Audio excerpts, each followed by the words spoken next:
there we go. The microphone is on. Hopefully I am broadcasting. I'm just looking and I see the meters moving. So I must be doing something. And Sue says, "Hi Doc, I hear you. Excellent. Oh no, I got here before Doc enters. Woo. Sharon Stewart, you're doing all right."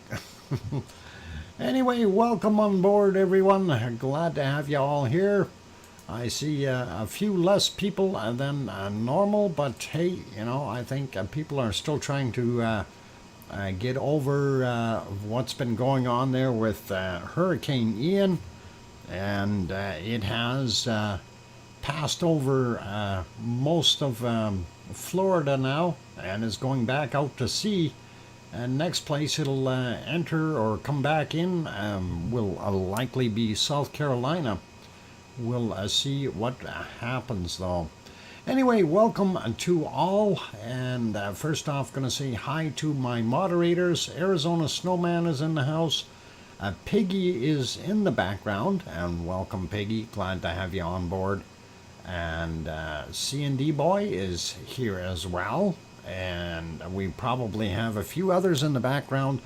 And being a lower turnout today, we really don't need a heck of a lot of mods in here, but nice to have the mods anyway for greetings and things like that. So all good, you guys. Anyway, kind of a gloomy day here in Edmonton, and that's where we're coming from, Edmonton, Alberta, Canada. And of course, you're watching a VolcanoX live stream with your host, DrFox2000. So welcome on board, everyone. And first person in today was Connie Tyree, and there's some cookies for Connie. Way to go, and nice to see somebody else got one, and that is excellent. So good to have everyone here. Anyway, we'll go through saying hi to all you good people. Hey, did I forget to put out, I did too, sets out lava oh, I gotta put fresh lava cookies. There we go. I knew I forgot something. Had to kick the jukebox, hurt my foot earlier, but I'll put some cookies out for everyone, and that way everybody can have some yummies.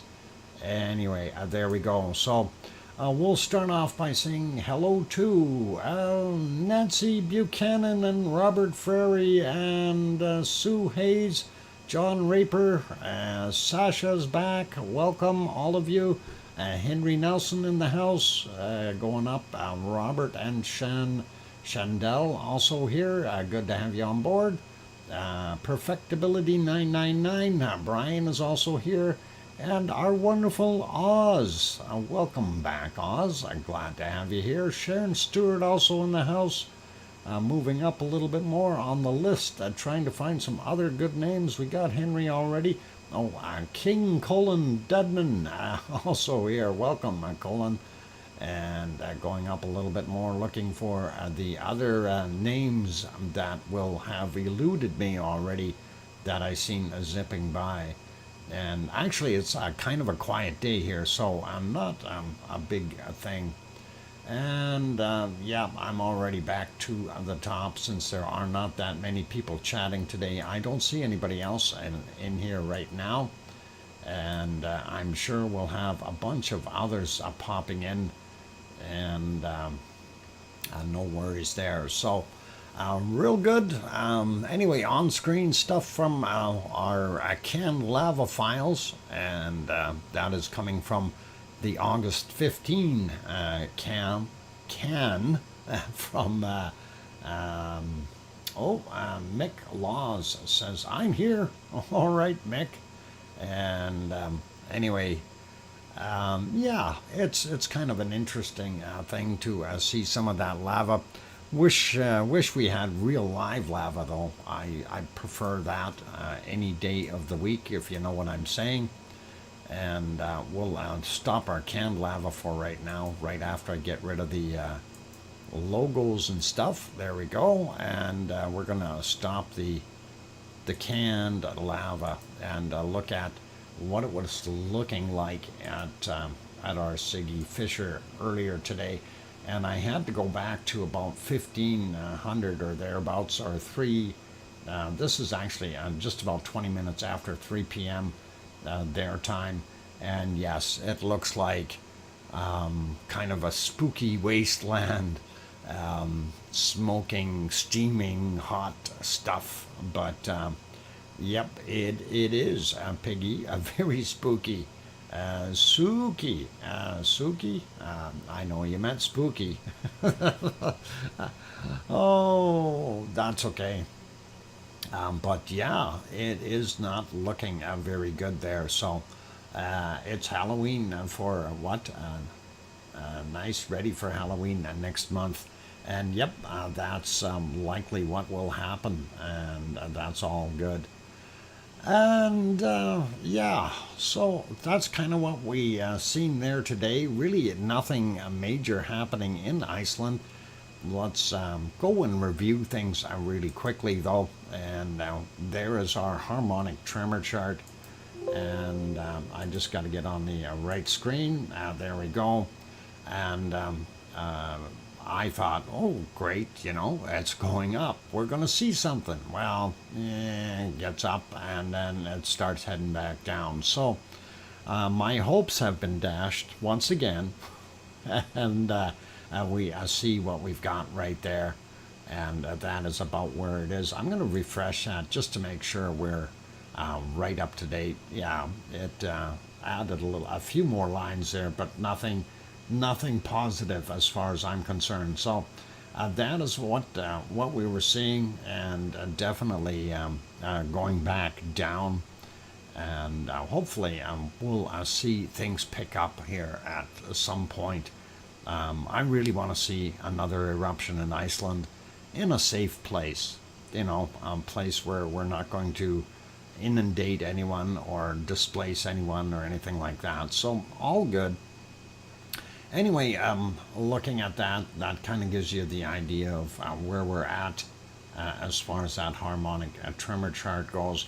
I'm going to scroll down a little bit, and we're going to check two other charts out here in the list of charts.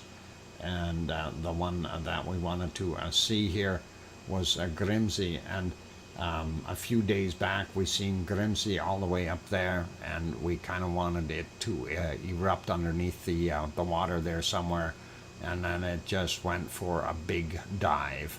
And it is heading back up though, and I'm not sure if we're going to see anything out of that in the near future.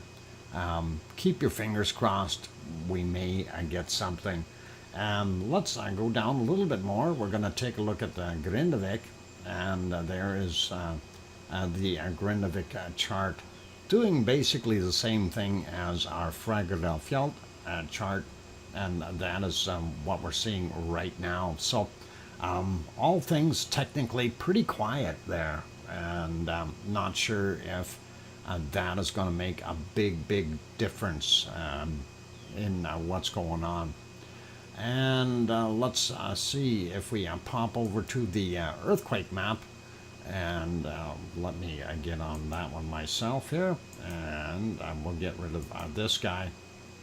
So in the last 24 hours, we see up here we had 49 earthquakes according to this map, and that's kind of it. You see that 3.3 up top there.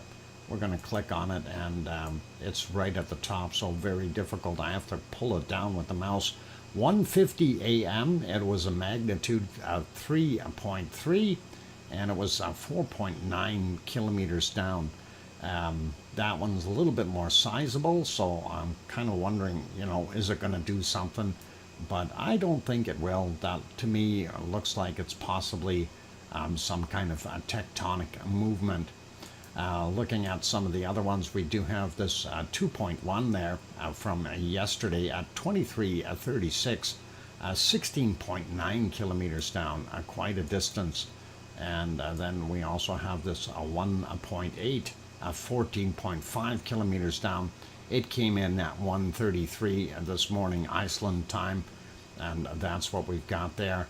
And if we look here in the Grimsby area, we do have a few more quakes than we had yesterday, but I don't know. I still don't think it's going to do a heck of a lot. Right here is a bunch of twos that were kind of interesting. 2.08, 14 kilometers down from 601. And then we have this one also 601, 14 kilometers down for the 2.27. And if we zoom in a little bit more, we can get the other two out of there as well. 2.09, 14.3 kilometers, 601. So they all happen at the same time. 602, this one's a little late. And 2.04, 14 and a half kilometers down. So all in that same general area as far as the time is concerned. Kind of interesting. Makes you wonder what the heck is going on down there. Newer ones, like this 1.2 from 2123, it was 11.1 kilometers down. There's a few others in here that are fairly new. 1.5, 6 kilometers down from 1544. And I do believe there's the other 1.5, 6.9 kilometers down, 1504. And then let's take a look at this one here, fresher one from 2224, 6.7 kilometers down, magnitude 0.08, no, pardon me, 0.8, 0.8. There we go, got it right. And that is kind of what we've got in that area. Let's have a quick peek at this 1.4, 9.8 kilometers down, and that was at 12:54, or almost 1 p.m. Iceland time. And it kind of makes a guy wonder what the heck is going on up there. Is it just movement? You know, if there was going to be an eruption, we should have seen one by now, and we haven't. This guy here, 1.4 in magnitude, 14 kilometers down from 1753. As we work our way down, there's some other fresher ones here. 1955 for this 1.1, and it is 4.8 kilometers down. His friend right beside it from 1645, 0.6 and 5.4 kilometers down. We get to this one here near Asja, and that is 1.3, and that's a whole bunch more closer to the surface, 1.1 from 1712 today. Nothing directly at Asja, so it kind of makes a guy go, And then we have, what do we got out here? Bardabunga. Bardabunga has got a 1.97, 3.5 kilometers down. 2218 is that time on that one. Then over here at Grimsvatn, we have three of them. 1.19, 4.4 kilometers down from 1036. Then we have this 0.9. That is 135 meters down, not very far. 10:35 a.m. on that guy. Then 0.69, 4.5 kilometers down again, and 8:43 a.m. And that's kind of what we have in the ice fields there. Not sure what's all going on. We have this older one, 2 a.m. Icelandic time, and that was at 0.43, 7.7 kilometers down. So we do have something going on underneath there, just not sure what. Let's grab this guy out here in the water first. 1.8, 5.2 kilometers down, 16:02 is the time on that. Then we have this 1.9, and that is 5.2 kilometers down from 12:38 or p.m. I was going to say a.m. That's after lunch. p.m. Siesta time, you know. 1.3, 5.4 kilometers down for that guy, and 1946 is the year that came in, right? And we also that by the way is Kilauea there, and we also have this magnitude 1.6, 12.2 kilometers down from 1512. Hey, welcome OFU Lux. Glad to have you on board. Connie, did you get your cookies? They came in earlier. I hope you got them. And you're making a funny face there. I'm wondering if you're wondering what's going on. Anyway, bunch of other ones out and about here, smaller ones. Hecla had a point of 5.5, 8.3 kilometers down. Oh my God. Irish monk. That is very kind of you to throw that in. Irish monk. What kind of whiskey was it? I'm just curious. Thank you for very, very kindly for that 20 euro super chat. But I need to know what kind of whiskey. Hopefully he didn't see it. Was it Jameson? And just guessing. Jameson, 18-year-old. Okay, I got it. No worries. Oh, what happened there? Computer's been doing weird things today. At times it goes very, very slow, and other times it seems to do what it wants. I don't know what the heck is going on. Right on, Connie. Glad that you got them. Okay, looking at our Reykjanes Peninsula here, and we'll have a quick peek, see what these little guys are doing. 0.09 from 5 a.m., 4.1 kilometers down for that guy, and that is really not near anything, so makes a guy kind of go, And then from 4:42 a.m., a magnitude point is 5.2, and that was 7.29 kilometers, or just about 7.3 kilometers down. Really, I'm not doing a heck of a lot there. Getting a little closer to our Fagradal Fjall. Looking at this one, this is actually more like Krusavik right here, and that is 0.45. 4.6 kilometers down from 6:04 a.m. and then a really small one, 0.013, well, I'll call it 3.6 kilometers down, 17 minutes after midnight. And then we go into our Fagradal Fjall area, and we see how far away that guy is. Of course, our area here, this is our original Gelding Gedarler upheaval, if you will, and Ragnar would be right in here, and this is our new Siggy Fisher right around there. And looking at, just to give you some bearings, there's Kilauea over here, and this is a 0.91, 1.2 kilometers down, which is a good thing, but that happened at 10:31 a.m.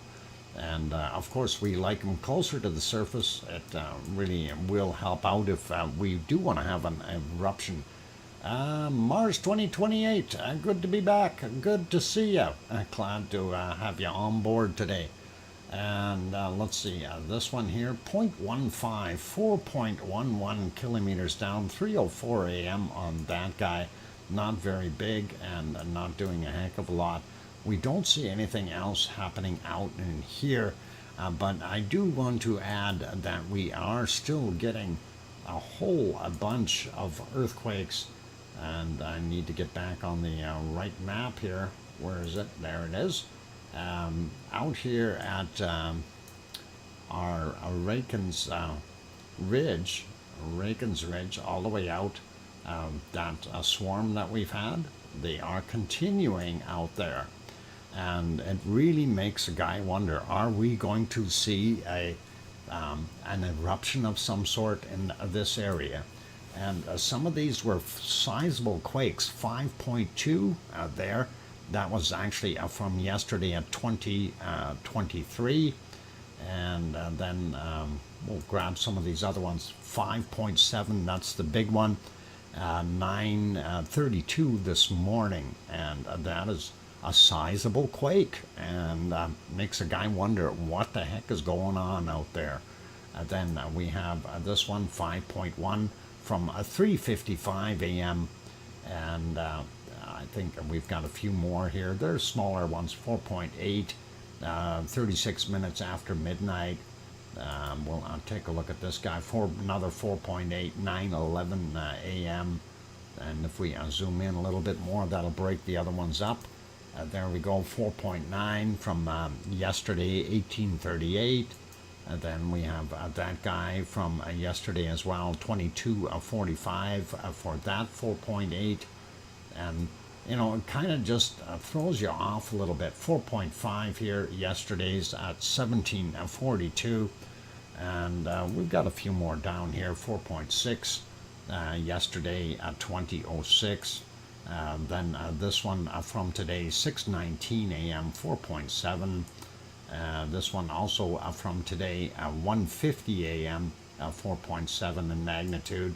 Another one over here, 58 minutes after midnight, 4.7 in magnitude as well. So that is right there. And, you know, there's Iceland and there's the Reykjanes Ridge going all the way out here. And that is where that swarm is happening.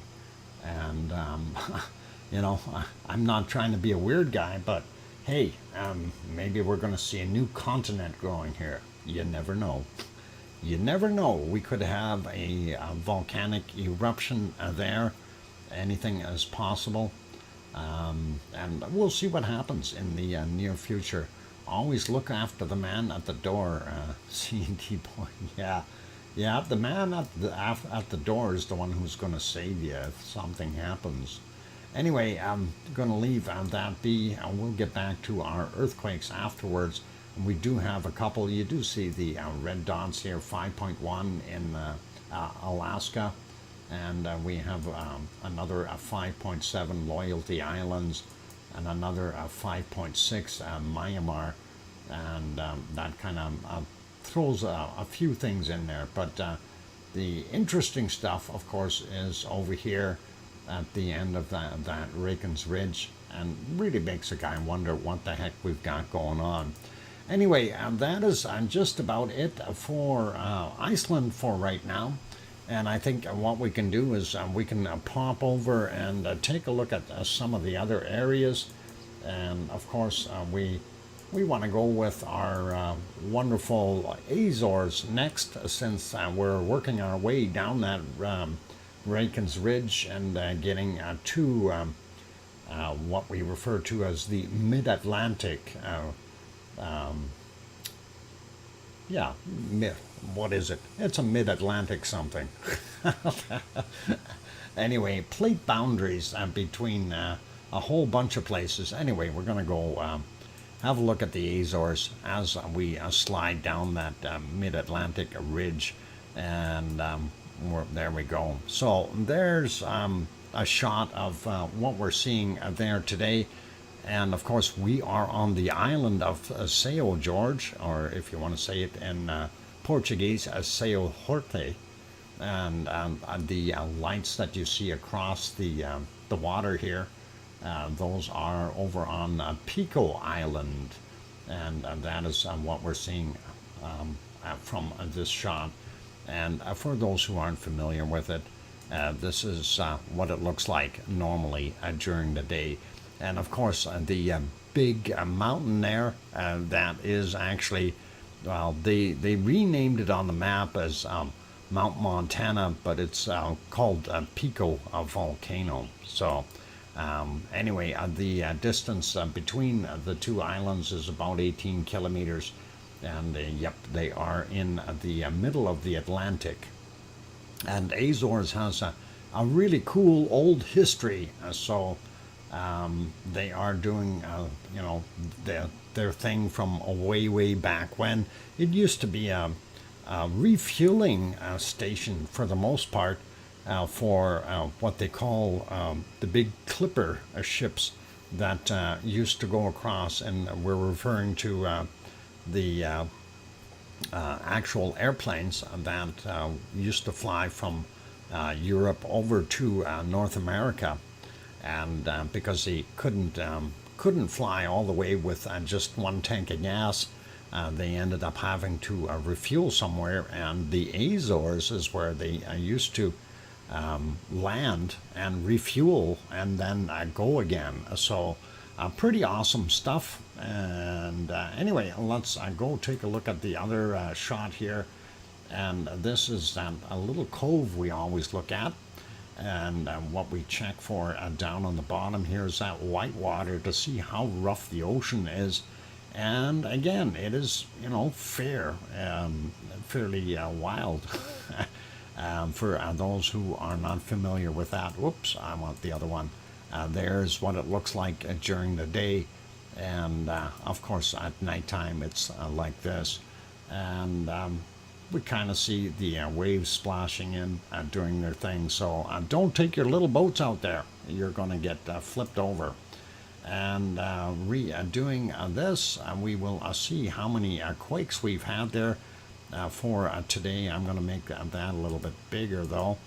There we go. And all I can see on here is that one. And it's really, truly not right on St. George. It's actually a 1.5 from 839.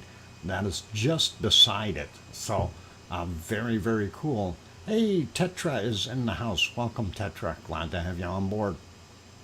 And let's take a look at the other map. And that is this one. I'm going to refresh it because there's no sense in refreshing it before the stream because things happen. And then I got to refresh the darn thing anyway. So there you go, and there you see that 1.5 from 15 hours ago right beside St. George, but we see two others here 15 hours ago for that 2.3, and then we have another 2.3 10 hours ago, and that's it for that area right now. If we zoom out a little bit and look for others, there are none. And again, this is the Eurasian plate, African plate, and the North American plate, and of course a mid-Atlantic ridge going through here. And I'm not sure what they call this ridge going in between the two plates. I'm going to have to look that up. But anyway, that's what we're seeing. And if we scroll that down, it gives us a little bit more of an idea what kind of depth we are seeing for these quakes. And they're showing them all as surface. So these things are all basically at the surface where we're seeing the rumbling, and that basically means nothing's happening. Well, it means that these things happen at the surface. Actually, I shouldn't say nothing is happening, but that's where they are. They're not deep at all, and kind of makes you wonder if we're just seeing some seismic plate or tectonic movement rather than actual magmatic movement, because they're right at the surface, of course. So we'll leave that guy be, and I'll put it back onto this screen so I know where I can find that and fix that back up. Next one we can go to is our friend Popocatépetl and the other good guys in Mexico. So I'm going to look for Popocatépetl, and that's probably the one that is buffering. Yep, it is too. I'm going to refresh that while we go over to the other ones. And that one is buffering too. Okay, why are we buffering with all of them? All right.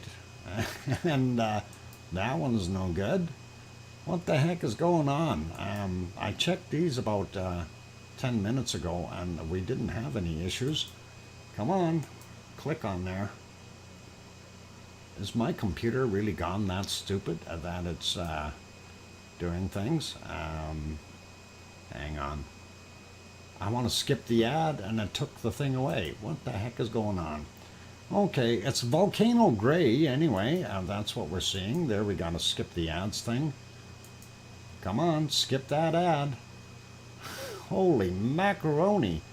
Yep, I think we're getting some trouble from the south, and not seeing anything showing up on the cameras.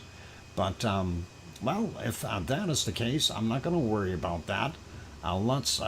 Let's show you what we did see earlier, though. And that was, this is a little time lapse I kind of made up from earlier while things were visible, and hopefully that'll help. And you can see there was a couple of shots. Ooh, puts in the Fox machine. Wow, Irish Monk. Thank you very kindly for that wonderful €10 super chat. We'll definitely keep that going. And that one wasn't too bad. And, looking at what we've got there, though, it puffed for a while, and there was a few decent eruptions, some nice stars in the background, as you can see them moving along, and some very interesting clouds going through. That darn thing's still buffering. I don't know why the heck we're not getting a picture off of it. Oh, there it goes. I got a picture now, and will it show me the rest? Yes. Okay, so we'll get to that right after this is done, and you guys can kind of see what's going on. Don't mind the hand waving to you there. I forgot to turn off the mouse while I was doing this until a better portion of the video was already done, so it happens. And when you're recording, you can't get rid of that afterwards. But that is kind of what Popocatépetl was doing during the night. This is getting up into the morning hours, and then we'll see the sunlight pop up and get to it there, if you will. And that did not look too bad. There we go. It was the last. I think that's the last puff before it really started to lighten up. There we go. A color change. A lot less snow on Popocatépetl today, and that is obviously very noticeable with what we're seeing right there. So we'll turn that video off. I did get it to come back up, and that is a present view. I'm going to try getting that quality. There we go. Anyway, you can see the snow line, and it is up very, very high today. Remember the other day it was way down here, and it's almost gone. And you can see over here a lot of ash has built up on top of whatever snow layer that is. So we've got a mix of snow and ash together up there. And of course, if it gets too warm, that could melt and create some small lahars coming down the side of Popocatépetl. Keeping fingers crossed, hoping that will not happen. But anyway, let's continue on here and take a look. This is kind of the golden moment, if you will, of the early morning for that volcano. We do see this cloud kind of wrapping around it. I don't want to call it a lenticular cloud yet because it really didn't do all that much. And let's see, this time here, there we go. Seeing about 7:45 a.m. is when it started to replume a bit, and with a relatively decent eruption. And as we continue on, I'm just advancing 5 seconds at a time here to expedite the process. You see quite a bit of material coming out, and of course then it gave up again and turned into a more of that whitish steam or gas, whatever you want to call it, and that is what we've got coming out of there. And it did that a few times as we went and progressed through the day. I think 8:05, yep, there it is. We can see another shot coming out, and again, roughly the same from what I recall here. Actually, maybe a little less than the last one, but definitely doing its thing. And then rinse and repeat multiple times during the course of the day. And that is what our Popocatépetl has been up to. This one was a little bit different, 9:37. clouds starting to build up as well. So pretty interesting, pretty neat. If I slide along here, I don't know where exactly those clouds filled everything in. I thought there was one more eruption that we had here that should be in here somewhere. No, I don't think it is. We'll get back to our volcano gray, and that is what it looks like at present there. Of course, it is 18:30 or 6:30 p.m. There in Mexico. And let's go down to our Fuego, which is down. Well, I don't think Fuego is working right now, and I'm going to try to refresh that one more time. Nope, we don't get Fuego today. So it was up earlier. There really wasn't all that much coming out. I'm not going to worry about that. Moving on a little bit further, down in Nicaragua, we have Cerro Negro, and it was fairly quiet as well. And I do believe the plume was kind of blowing off to the other side a little bit. We seen earlier there was a little bit more of a plume coming up, but right now, obviously, nothing happening. And I think that picture is stuck at, yeah, it's stuck at 1302 for today. And the last one I had seen the plume on was about 9 a.m. And it's unfortunate that we don't see it. Next volcano, of course, is Masaya. That camera seems to be working, well, sort of, 3:39 p.m. Their time. And you can definitely see the caldera. Hang on, why is my mouse not there? I should have a mouse on here. Oh, I turned it off because I was doing that. Okay, never mind. We got the mouse. There we go. See the caldera with my mouse going around. Hang on, it's not a mouse, it's a hamster. It's a hamster. It's Sasha, it's a hamster. It's my bad. It doesn't have a tail, so it's a hamster. Anyway, that is what we're seeing. So some off-gassing and everything happening there, not bad. And that should be good for there. Just looking at time. It is actually a break time, you guys, so I am going to take a bit of a break and see if I can figure out why my computer is still being so sluggish today. It really drives me crazy when things aren't moving. Yeah, Hammy the hamster. You got it. And no, we don't need Poppet. We're already on the way out. Of course, that was from 1552 there. You can see how much it was raining in Iceland. And anyway, we'll put you back to some lava, get that moving again. And there we go. It's magic. And we'll put the date on there so nobody will get freaked out. During the break, I have to announce my Monkus does not want to be a queen of Sardinia. She is anti-monarchy, so she will just be La Bella Patrona. La Bella Patrona. Okay, so, but Monkus is so much easier to say. La Bella Patrona.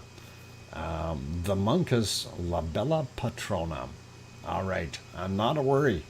Okay, you guys, be good. I'm going to go take a 5-minute break, and I will be back after that.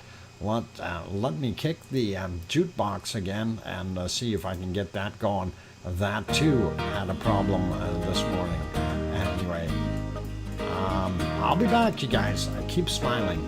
I'm your host, DrFox2000, and I'll be back in 5 minutes.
we go. Welcome back, everyone. Glad to have you on board. I'm your host, DrFox2000, and you're watching VolcanoX, a live stream.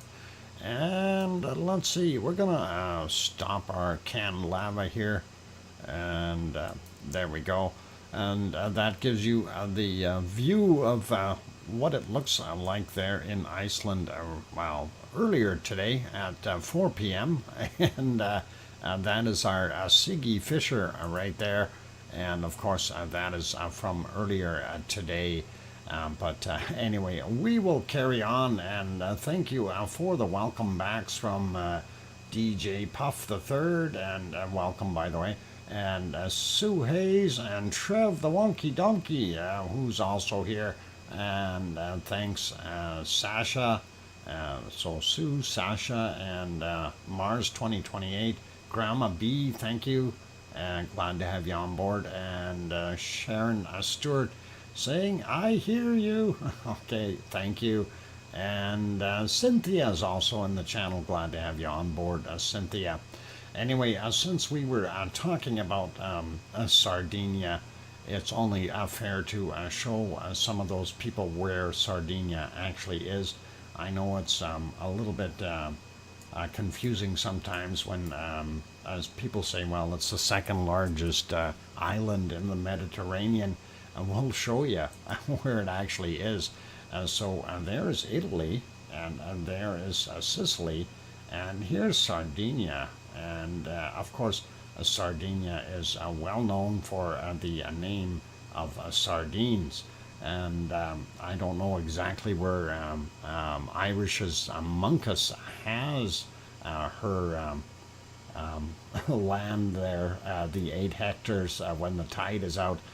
But down here on this portion, I do believe somewhere around, where was it? The sardine hatcheries. I'm just trying to find where they actually were. There was a whole bunch of them around here somewhere, and I'm not sure if they were hatcheries or not, but they sure looked like it for fish. And there's some neat stuff. Maybe in this area, no? Possibly. Yeah, they had some interesting farmlands there and stuff like that. It's a pretty nice place. I finally found the airport. There it is. So that's where you fly into. Pretty awesome. Anyway, that is Sardinia for those people who are not familiar with it. And that is not a bad place, I guess, for the most part. I'm still wondering where those hatcheries were, though. They did have a whole bunch of them around here somewhere, and it was a jetty sticking out a long ways there, and some really, really big tanks. They look like converted oil tankers, and that might be somewhere around here. Anyway, we'll look for them next time and see what we can come up with. But that is Sardinia, and that is where it is. And Sardinia actually has another island here, and I'm not sure if I am pronouncing it correctly here. Corse or Corse, something like that, but that is there. Sardinia is the place I can wander around with a shotgun and look tough. Irish monk, that is awesome. Anyway, that is kind of where it is, and just to let you guys know, and it's pretty cool. So out there, and I'm kind of looking at how it is built up here, and that is quite interesting. I'll have to do some more investigating in Sardinia, and we'll see. Pretty neat. We are under a tropical storm warning now. Okay, yeah, Grandma B, I hope everything goes well. Corsica is the name of the this island. Okay, this one, Corsica, and this is Sardinia. But I think that's all part of the whole thing is one government, if I'm not mistaken. So anyway, let's pop over to Merapi, and we see Merapi is erupting, sort of, and we see a bunch of stuff coming off of it. Again, picture quality has been knocked down once again by, I don't know whether it's my computer or whether it is happening from YouTube, but everything has been dropped down to 360 or something. Corsica is a French Sardinia. It used to be owned by the Italians until the monks bought it. Ah, very, very interesting, Irish monk. I wasn't aware of that. Not a place that I frequent. So anyway, going back in time a little bit, we see what it looked like during the night there, and of course lots of clouds again. So visibility very, very limited as far as what we see happening at Merapi, and yeah, that special volcano gray is just frustrating at times. Anyway, that is what it looks like right now from the one angle. And moving over, we're going to pop over to another one that is also in the clouds. Oh, am I going to have another one of these days? 4 hours ago, Mount Ruapehu. You can see a little bit of it. Again, that is knocked down from 1440 down to 360. Don't understand why the computer would do that. Anyway, there you can see Mount Ruapehu, and that is on the North Island in New Zealand. And that is a very nice looking volcano, snow covered. It's tall, so pretty neat looking. People ski on there, and I guess that's so they can practice skiing down the lava later on. We'll see what happens. And let's move over and take a look at this guy. Again, my quality for some reason is knocked right down. We'll take a look if this shows up here. Yep, 480. No, that's all we get out of it, unfortunately. And all right, I clicked it, and now it doesn't want to go live. There we go. It's just one of those days, you guys. And going back, we know it was in the clouds as well earlier, but about 3 hours ago, you could see the little light at the top, and we do know that it was erupting. It's just we don't have any kind of a close-up shot on it. And again, it was in and out of the clouds. This is from 2:52 a.m.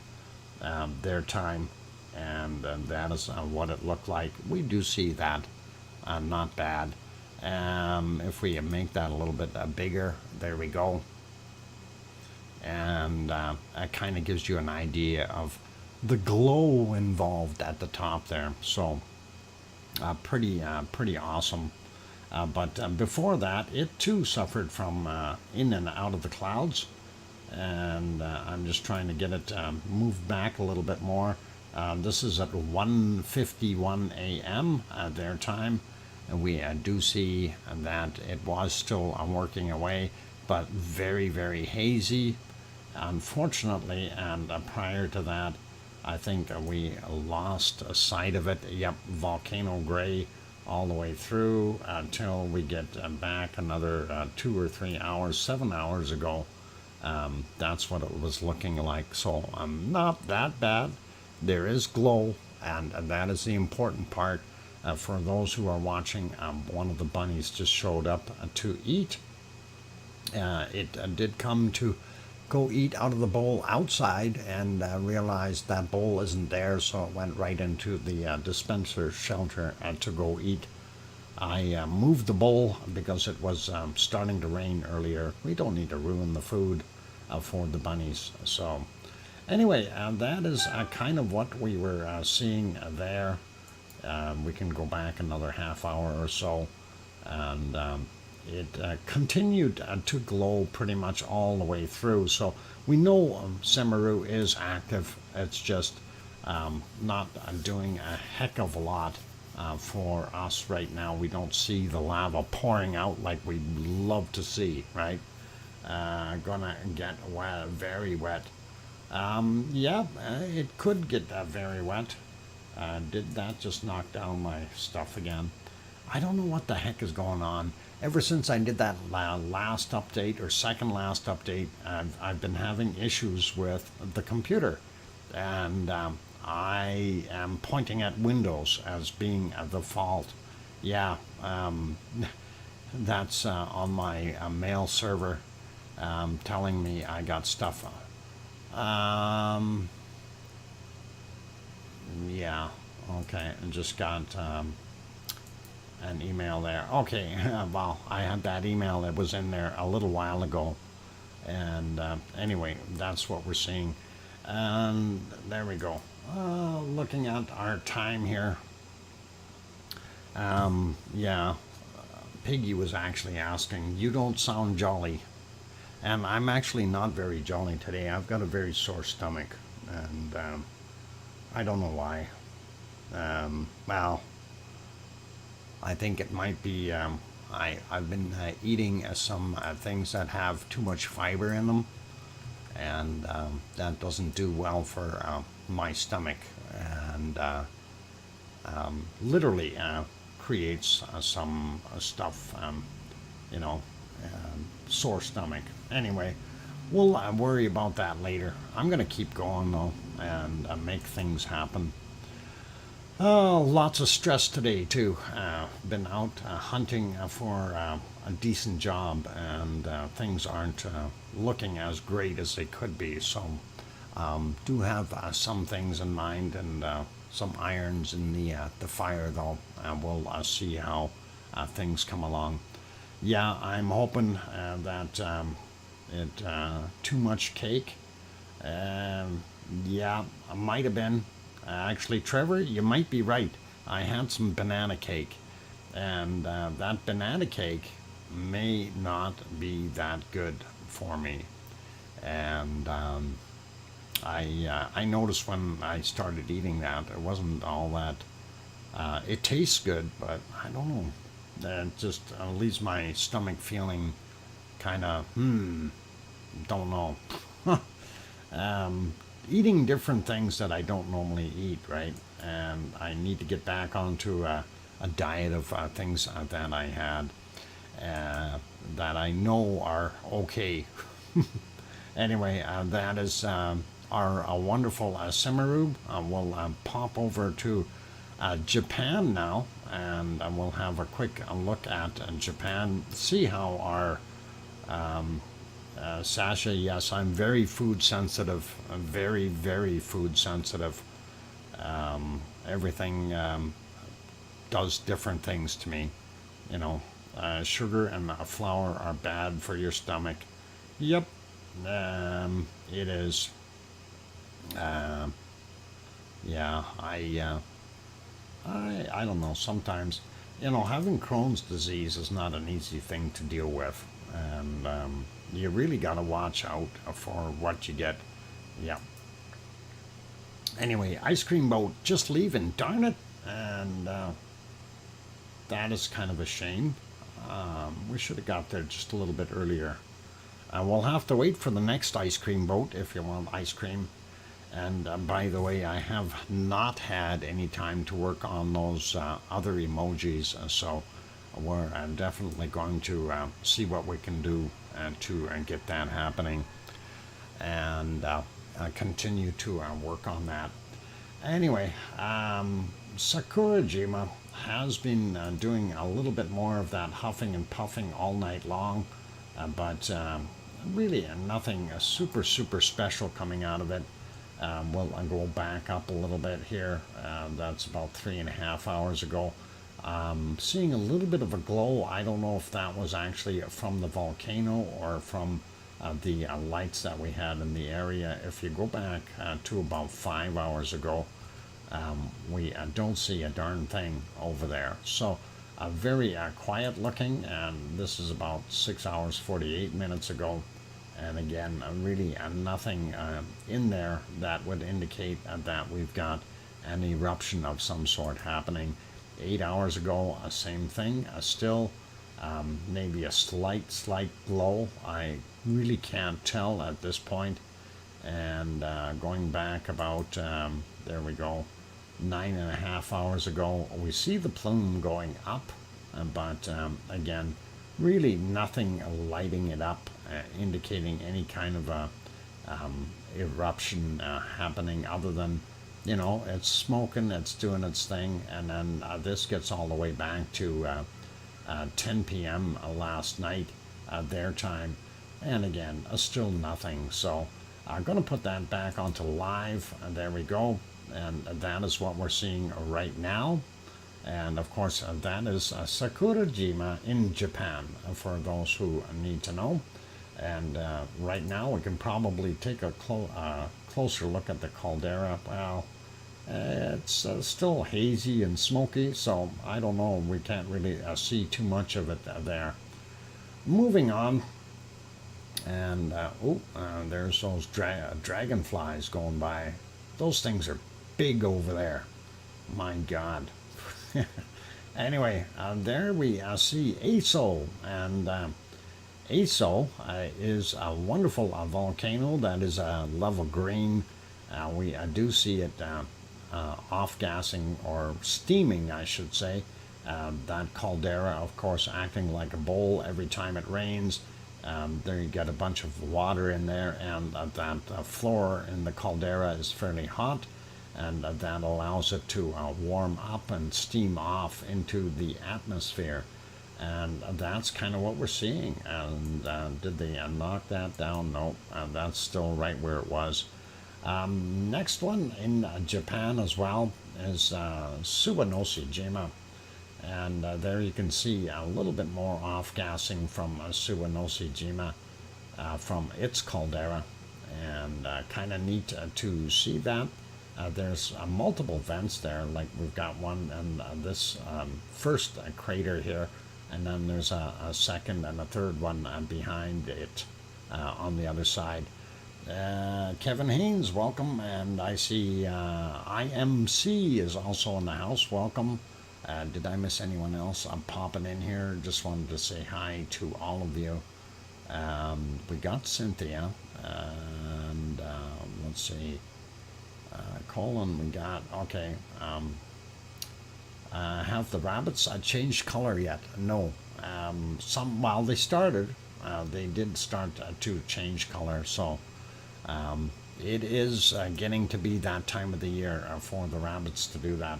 I want to back this up a little bit and see if we had some glow in our crater. And yeah, we actually did. You can see it right there. And that was at 4:14 in the morning. If we go back a little bit more, and there we see a little bit more of that glow. But that is in the front crater. It's not the back crater that's glowing this time, or at least in that shot. So pretty awesome, and that is at 2:25 a.m. And if we go back a little bit more, we do see it really lighting up a whole bunch more, but still not showing any visible lava splashing out or shooting out at a higher rate or plume. That is at 1:18 a.m. So pretty cool. And if we go back a little bit more, I think it was not so nice. There's a couple spots, right? I think here, 33, yep. And there, you see a little bit more of a glow right in the middle, and that is actually pretty awesome. But still no visible lava. I want to see it, flying out of there. I know it's not Cumbre Vieja. So, one of those things. But that's what we've got there for right now. It is time for me to take a break, though. I'm going to put you back over to Iceland, and we'll actually put the canned lava back on and let that run. And there we go. Did you say hi to me, Dr. Fox? I'm very old, and a short-term memory is what's the word? I did say hi to Irish Monk, yes, several times, and I also thank you for those wonderful super chats. And I don't know, is there anything else you would like me to do? I even played an Irish tune for you. Anyway, oh boy, let's throw some more music on after the break, and we will come back with some striped racing piggies.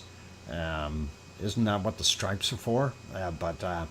And then we got some from a different country, and I'm not sure if the country is. I think it's Goonie. No, hang on, maybe Guinea. Anyway, music coming up, you guys. I'm your host, DrFox2000, here in Edmonton, Alberta, Canada. I'll be back in about 5 minutes or so. And keep smiling. I'll be back. Thanks.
we go. I am back. So welcome back, everyone. I see we've got a few more people popped in, which is really good.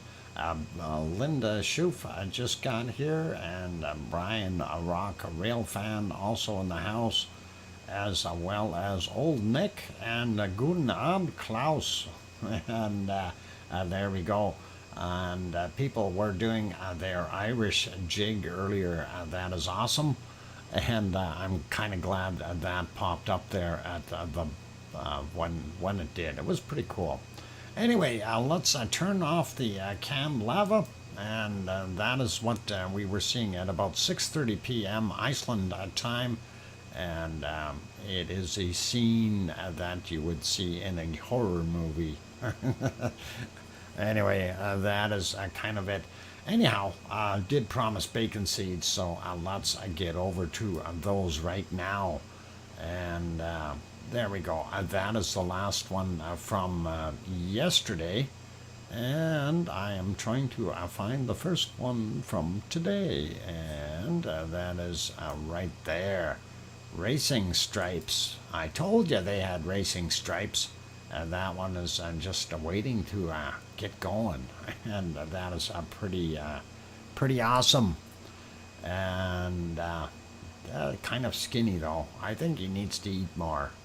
Needs a little bit more pork on those loins there. And there we go. Next guy, and here's a pack of 4, and they got they look cute, those little guys.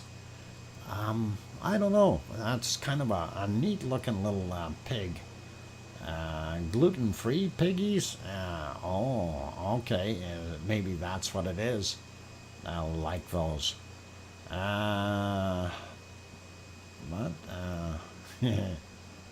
anyway, okay, let's get to the next one. Come on, computer, you can do it. All right, why is it taking so long? There we go. There's our next one. He looks like he's parked up against a tree stump and just resting a little bit. I bet you he was digging for truffles. That's probably what he was doing, having truffles and truffles of fun. And let's carry on to our next wonderful bacon seed.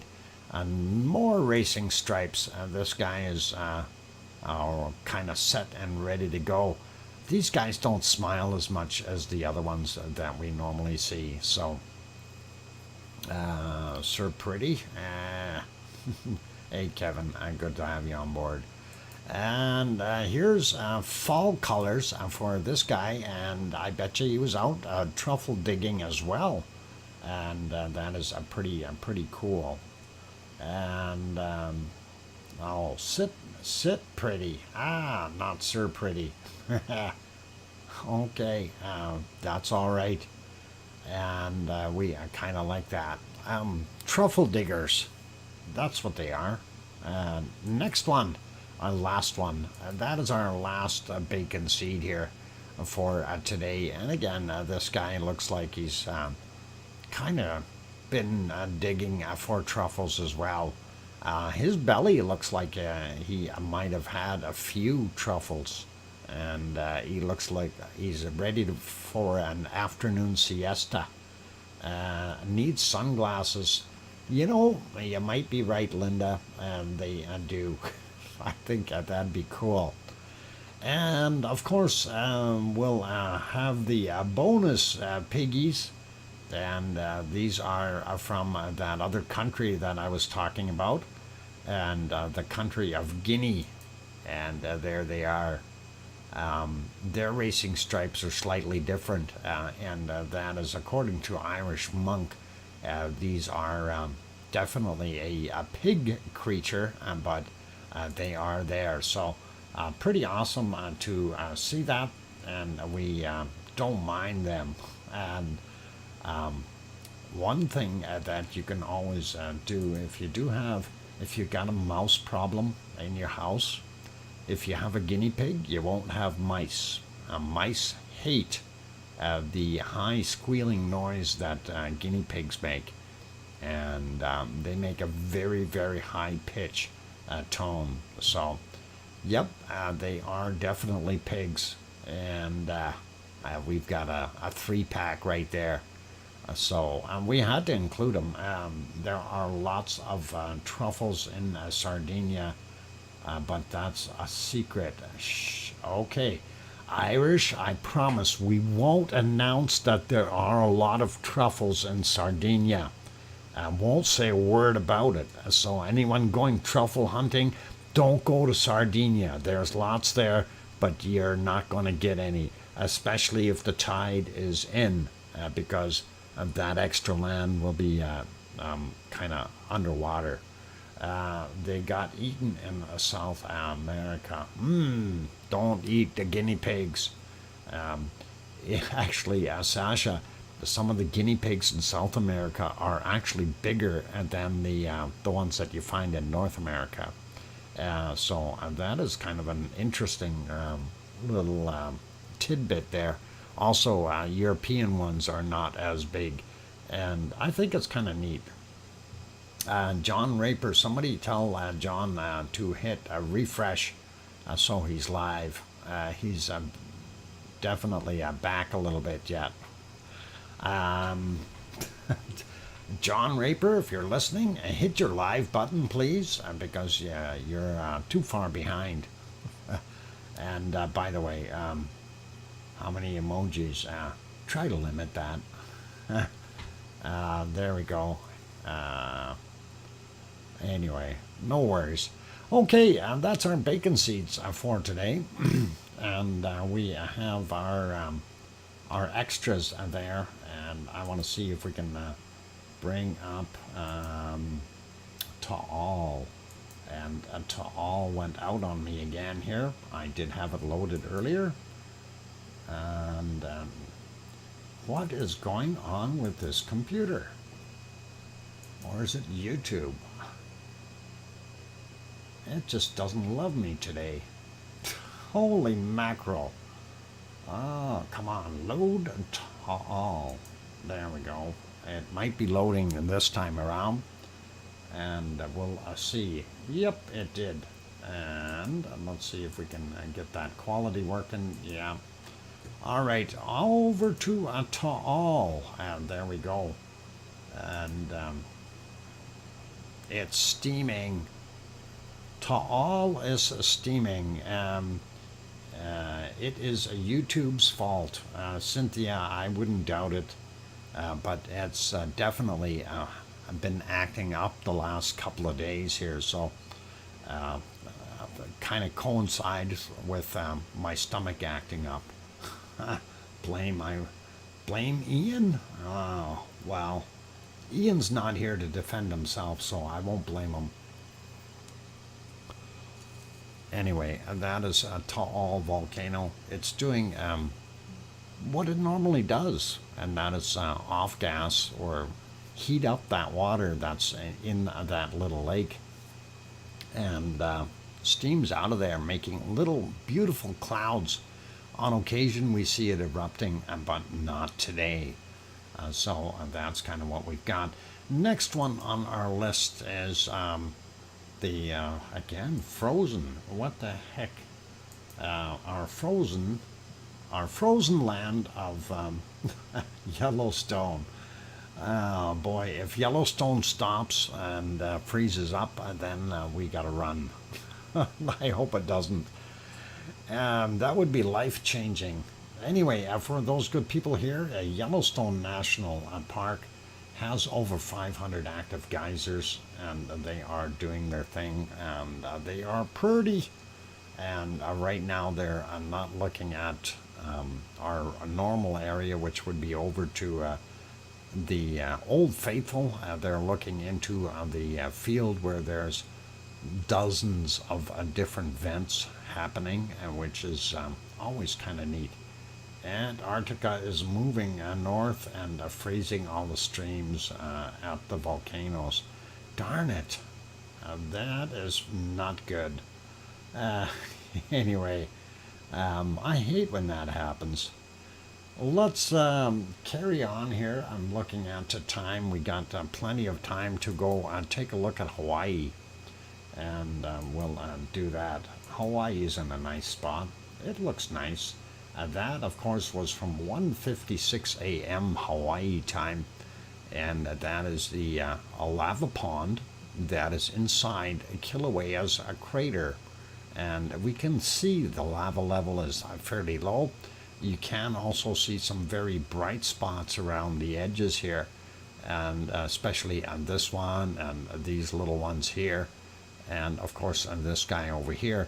And what that is caused by is the gas bubbles coming up and breaking up that fresh crust on the lava.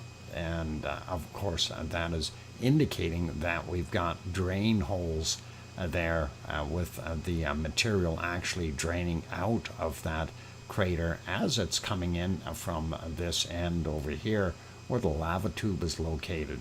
So let's refresh that one, get a current picture, and we'll see what that looks like right now. And the lava level looks like it's about the same as it was yesterday. So really not too much of a change. Again, this is where the lava tube is, and you can see how that flow pattern kind of pushes in there as it crusts over once it does that. Pretty awesome looking, and again we're seeing a little bits falling into the actual crater, or pond I should say, from the sides. And then looking over here at where we had the bridge across, that is no longer a bridge for the outside one, but the inside may still be a bridge. Definitely a little change there as far as our wonderful contours that we had earlier. And here's another very visible drain area, so pretty neat to see that.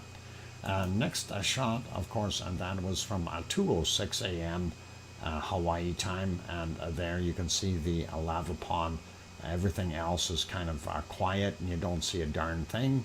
And we'll refresh that. There it is during daylight hours. Primary vent right in here, and of course the little hornito, or divider if you will, that has the lava tube in it is right there. And we do see the entire crater here, which is pretty awesome. Still see some smoke coming off of this area over here that I'm suspecting may drop in at some point in time if we do have some lava inside there. And that is kind of neat. But that's what we're seeing there. Let's go have a look from this side of the crater, and we'll see what it looks like there. That was from last night again, or 1:41 a.m. Is that shot. Primary vent there, the lava tube right there. If we make that a little bigger, there we go. And the lava tube coming in at this end, filling up the lava pond as it drains out in those hot spots that we talked about just a minute or two ago. And thermal from just about 2 a.m. and we see it there. Lava pond, primary vent, hornito, the toe area, and not seeing very much hot, fresh magma around the edges or lava. And it is a little bit lighter there, but not seeing too much happening. Let's refresh that, take a look at what it is like right now. There we go, a daytime shot.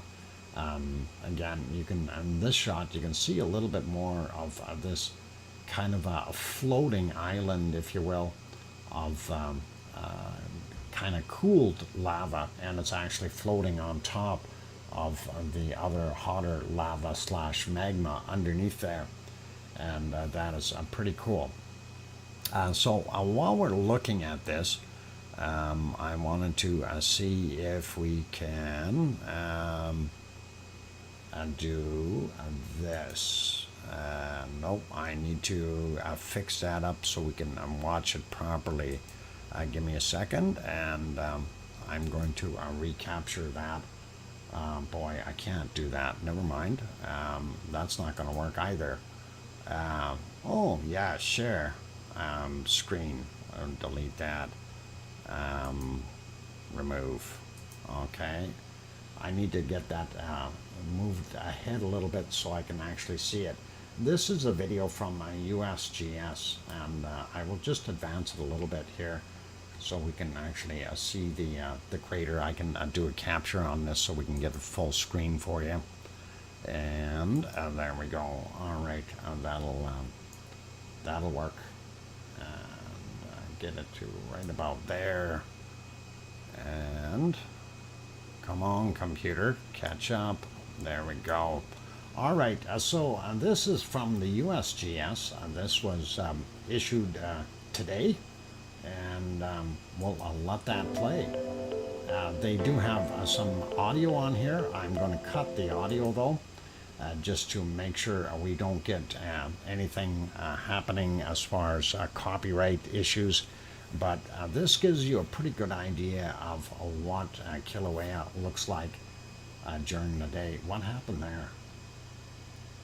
Okay, something, all of a sudden it cut out. Oh man.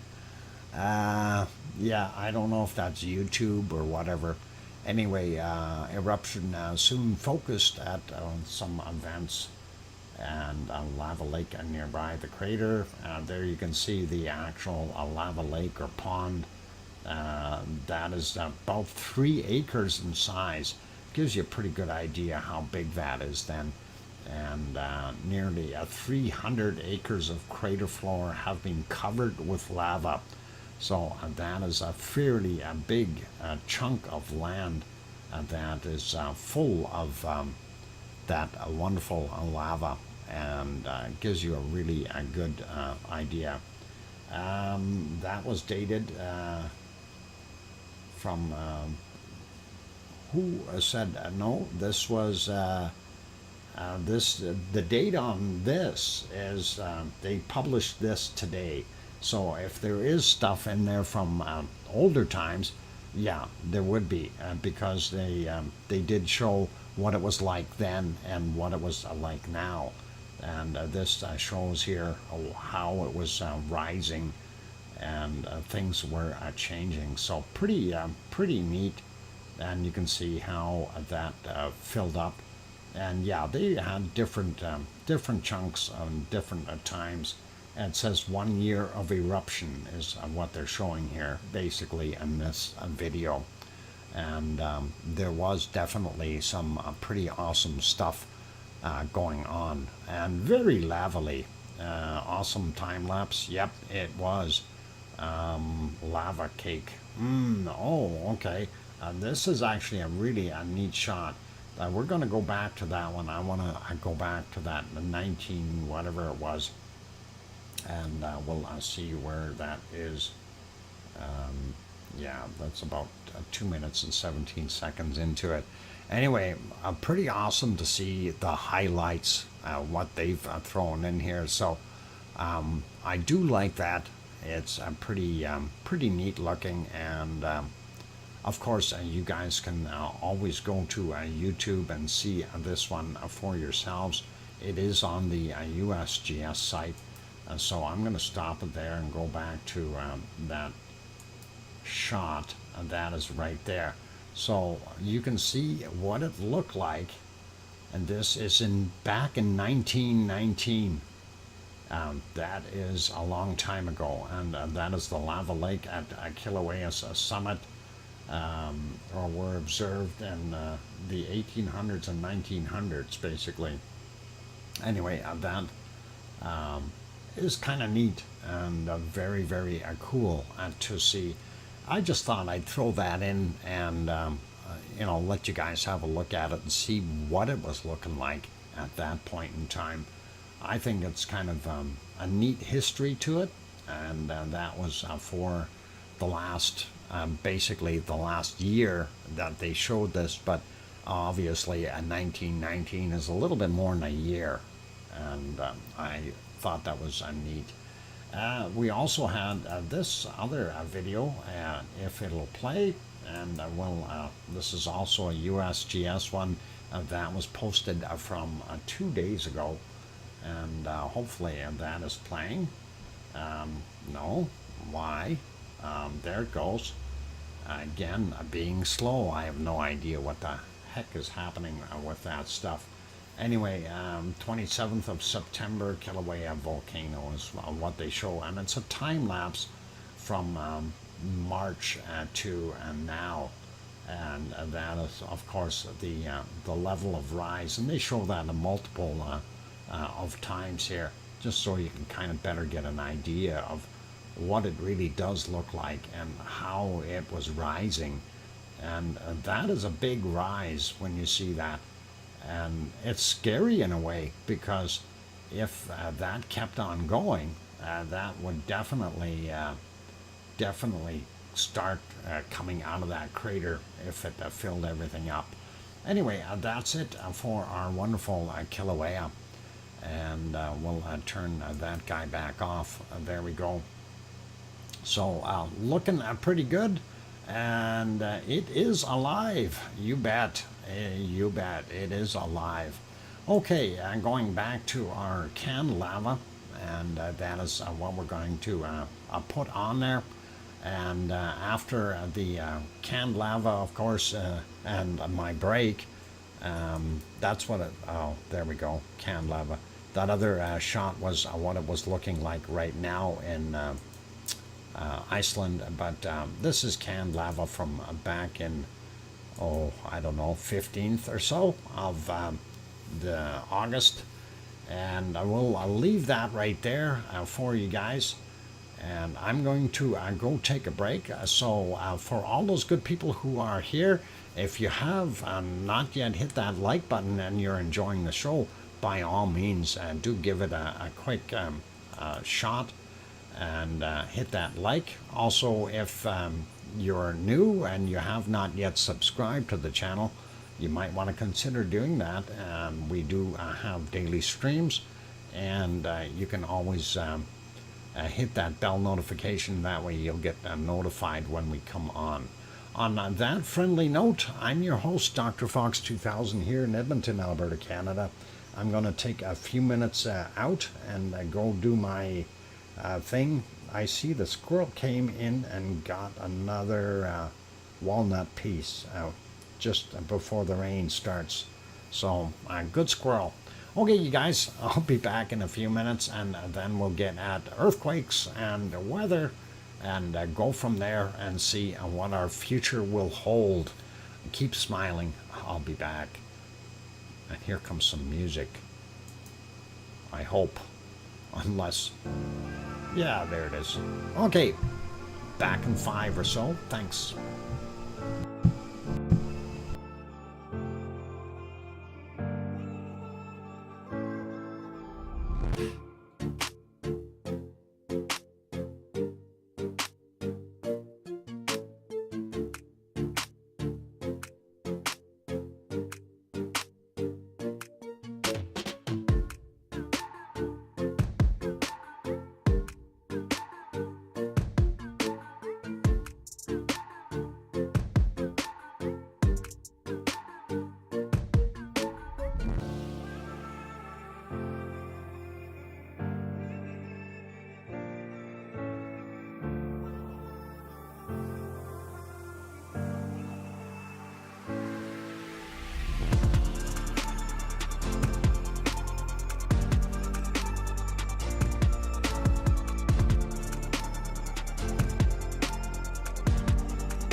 There we go. I hit that button 3 times to get that microphone on.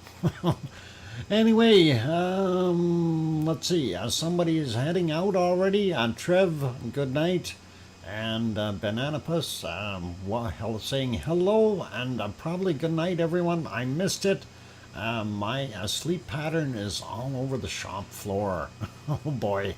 And also want to say thank you to Irish Monk for the Pepsi into that machine, and also Linda Schoof for that wonderful super chat as well. Thank you very much. I do appreciate all of you. Really kind, and thank you. That is awesome and helps with that support. So cool stuff. I like it. All right, let's get over and see what's shaking in our wild earthquake maps. And I just gotta make sure I get back on the earthquake maps here. And the first place, of course, that we're going to go is Hawaii, and we'll take a look and see what we've got going on there. I'm gonna stop our wonderful lava flow here for a minute, and we'll save some of that canned lava for later. Over to Hawaii we go, and we'll take a look and see what's shaking. And there, of course, is our Hawaiian Islands, and we do see some fresh stuff up top here on Mauna Loa. And I'm really wondering if that thing is going to take off one day, and probably will. Let's grab this guy out here in the water first. 2.8 in magnitude today from 9:48 a.m., 10 kilometers down for that guy. And now we'll look at what's here in the Pahala area, and then we'll go up and take a look at Mauna Loa's big pile of quakes that are continuing to happen there, which is really kind of, I think, kind of a sign that we may get an eruption fairly soon. It's been doing that for about a week now, that it's been shaking like crazy. Anyway, Pahala area, all these guys somewhere between 26 and 32 kilometers down. We'll run through these and see what we've got. This 1.7 from 14:55 today, and then we've got this guy 2.0 from 11:43, and then this guy from 1.9 from 6:33 a.m. These are all Hawaii time, by the way. 2.1 right there from 4:12 a.m. And then this guy 2.0 from 22:19 yesterday. And this other one here from today at 17:35, so very recent. And that is 1.9. We have this guy here, 3.2, a little bit bigger, 8, what was it, 8:12 a.m. And I'm just looking here. Thanks, Kevin Haynes. And Kevin Haynes, just writing that down, and gifted one membership. Awesome. Thanks, Kevin. That is all cool. And then I will get to our next quake, 2.2 from 3:24 a.m. Then we've got a little guy here, 1.9 from 3:42. And moving along, we got this guy already, I think. Yeah, 1.7 from 14:55. Then we've got 2.2 from 14:20. And then we have this guy here, 1.7 from yesterday at 19:36. Next one here, 2.0 from today at 2:19 a.m. Then this guy, 2.0 from 1:15 a.m. Another 1.8 at 10 a.m. And then this guy, 2.0, 16:32. And then we've got 2.2 from yesterday at 21:15. And we have this guy, 2.1 from today at 17:18. And there's a couple underneath him. We have that guy 2.2 from yesterday at 1954, so almost in the same spot, and then also a small 1.9 from 2 a.m. I guess. So that is what we're seeing in our Pahala area doing its thing, and we will go up onto a Mauna Loa, and as you can see, we do have quite a few quakes happening in Mauna Loa. We're not going to go through all of them, but we'll go through a few of them here. 2.2, and this is the latest one, 1831, and minus 1.5, so it's 1.5 kilometers into the mountain above sea level. And that's what we've got there. Let's just grab a few of these other ones. I see another brand new one right there too. 2.1, 1:11 a.m., 1 kilometer below sea level. Let's take a look at this latest one. This is from 1823, 1.8, and it is 800 meters above sea level into the mountain. Grab some of these bigger ones here. 2.0, 7:22 a.m., minus 1.3.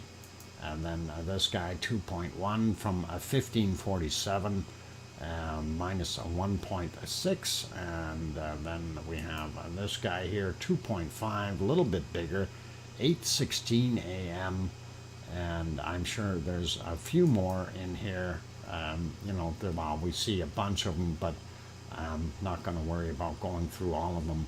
2.3 at 2:55 a.m., and then this another 2.3, 45 minutes after midnight, minus 1.4, and then we have another 2.4, also minus 1.4. So lots of stuff happening on Kilauea, or sorry, on Mauna Loa, and that continues. And this is something I'm thinking we're going to see an eruption here eventually, and I'm thinking it's on its way. These are reasonable quakes. That is quite a swarm, and we will likely see something happening. We don't see anything on Mauna Kea, just over here on Mauna Loa, and let's work our way down towards Kilauea, which is down here, and we'll grab this 1.7, 2.5 kilometers down from 19 minutes after 1 a.m. Their time in Hawaii, 1.9 from 10:39, 5.6 kilometers down, and we're getting over into some of the other fissure areas here, and that is 2.5 from 1428, and 2.3 from 1657, that is 0.7 of a kilometer down. I forgot to get the depth on the other one here. 6.8 kilometers down for him. And then we have this one, 1.7 from 19 minutes after midnight, or sorry, after 1 in the morning, my bad. And that is 27.8 kilometers down. A big difference between these and that guy. This other one here, 28.8 kilometers down, 5:54 a.m., and that's what we've got there. Now here's our Kilauea, and of course you've seen the video earlier, and of course that it looks a lot different than what we've got now. Hey, it's a Dinkle Storm Chaser Dutch Weather. Barbara, welcome, and also hi to Leo, and Leo doesn't have a barbecue today. It's all right. No worries. We're all good. I'm not going to worry about the barbecue. It's all right. Anyway, let's kind of go through what we've got here. The interesting stuff is that swarm, as we mentioned earlier, is continuing Riken's Ridge, and that is that last quake on top from 1618. They're all showing 10 kilometers down, so I don't think they have an actual depth, but that still shows the quake, which is really quite fascinating that we've got such a swarm right in that spot at the end of the Riken's Ridge. Anyway, sliding down the mid-Atlantic ridge, we do see Other ones down here, South Sandwich Islands, 6.5, 11 kilometers down. They do have a tsunami thing up here. Let's take a look and see if there's an actual warning. And it says no tsunami warning. Okay, we can get rid of that. I don't need it. And that also had a smaller one there, 5.4 as an aftershock. And interesting to see that. And of course, and that is that subduction zone down there. And it's a busy place. Next ones, we do have a bunch here in Central America. I'm not going to go through all of them, but we do see some of them, 4.6, 10 kilometers down, 9:03 a.m., 4.3, 2:41 in the morning. This one in Ecuador, 4.9, 17:02 their time. And this looks like Guatemala maybe, and it is 4.3, 35 kilometers down from yesterday at 22:32. Kind of gives you a pretty good idea of what is going on there. Still lots of quakes here on the San Andreas Fault, and that is always a welcome, because if we don't see those quakes there, there's going to be trouble. And of course, there's the divider here.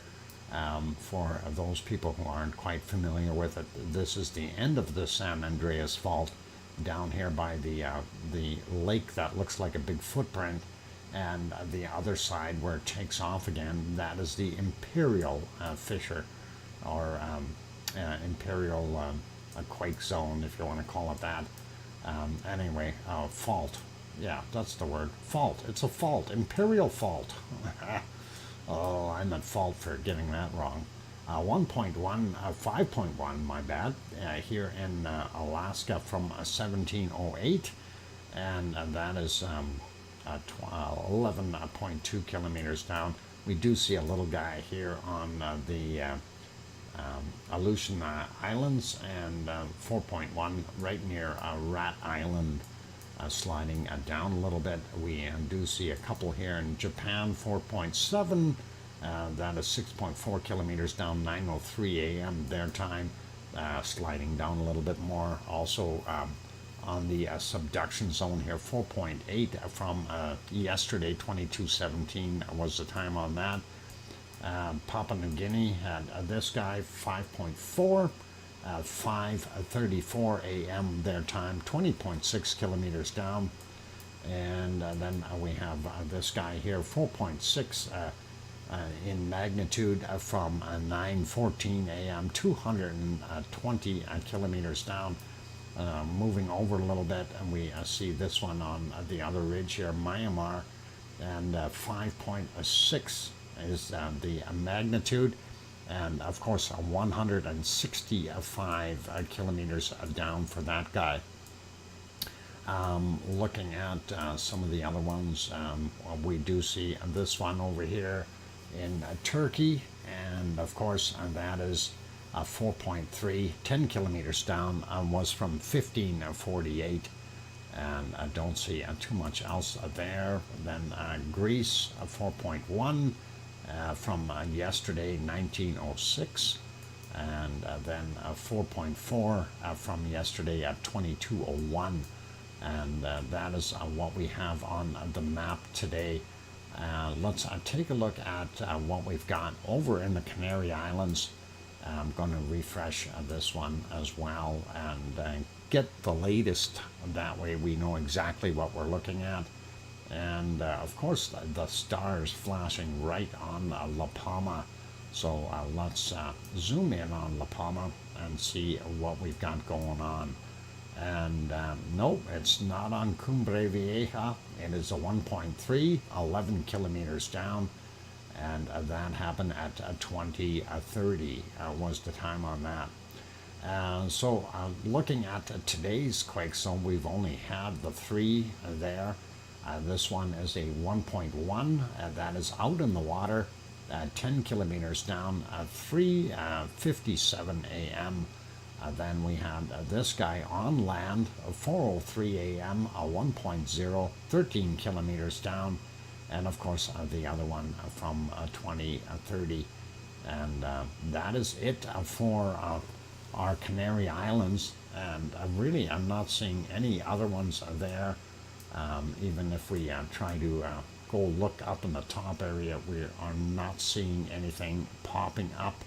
So the ridge is fairly quiet and not bad at all. Moving over to our volcano map, and I gotta refresh this, and we'll get it going the right way here.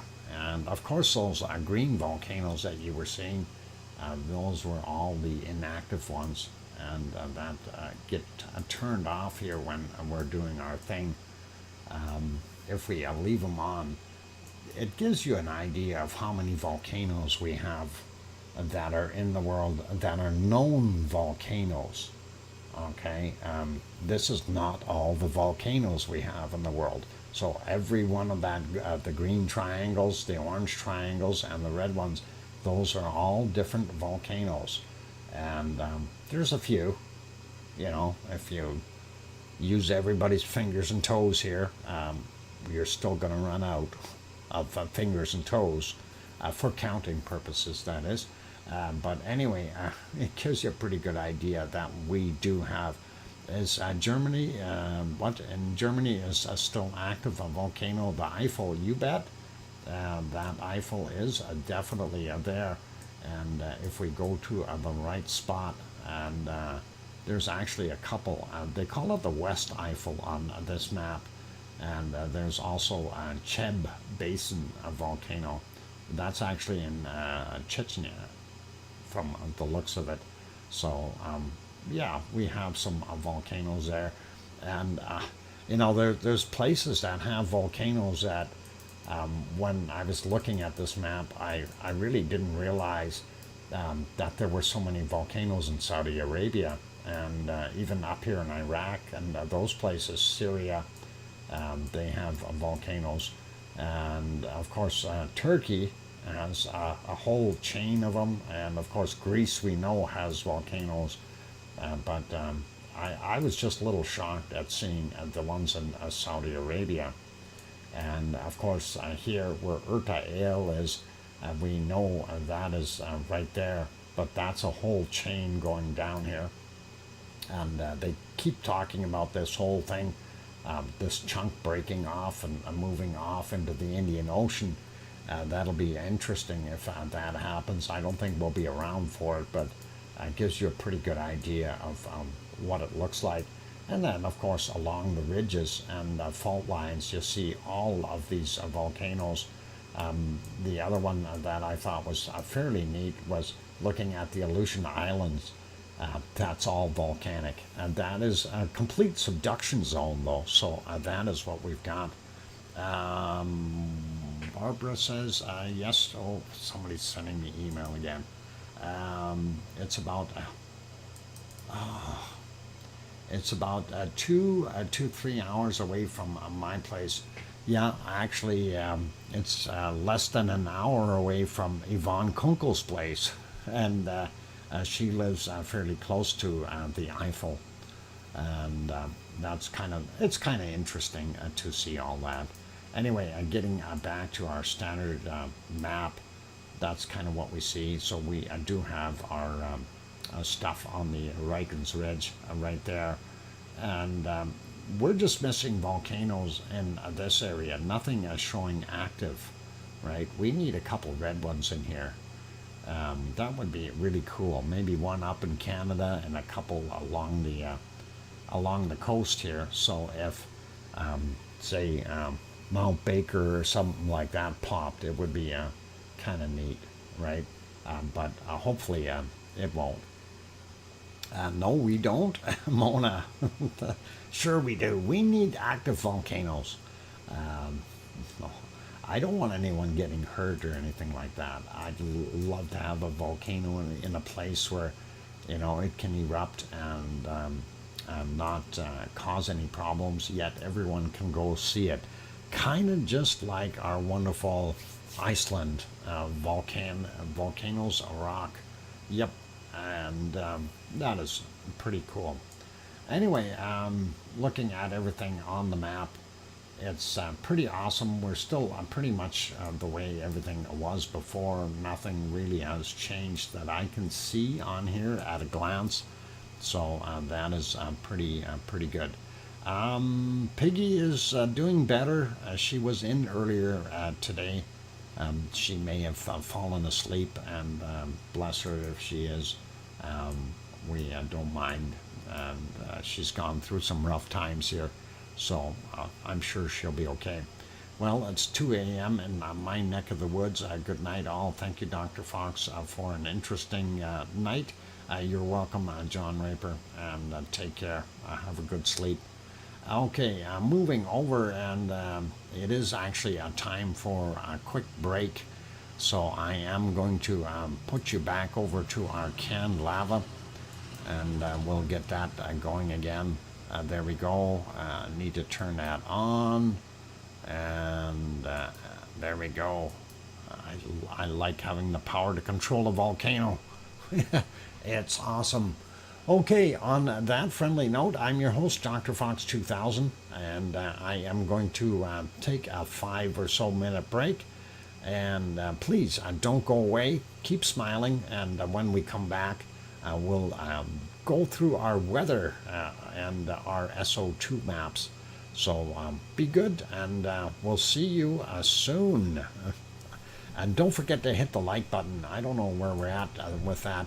At 86, I don't know if we'll make it to 100, and hopefully we will. So if anyone hasn't hit that like button yet, we do want to push it over that 100 mark. That would really be cool if you can all help out with that.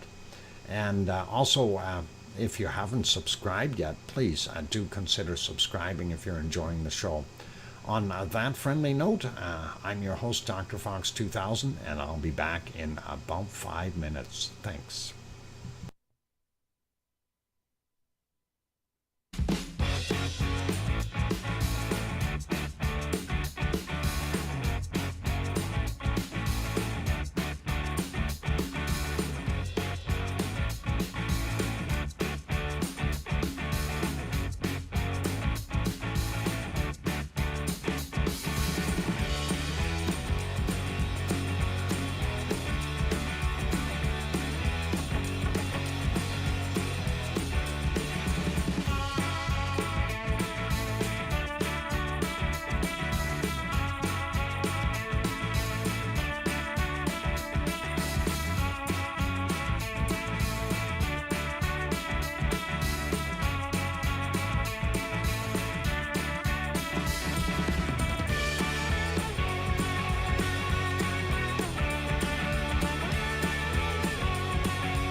I am back. Welcome back, everyone. I'm your host, DrFox2000, and you're watching VolcanoX live stream.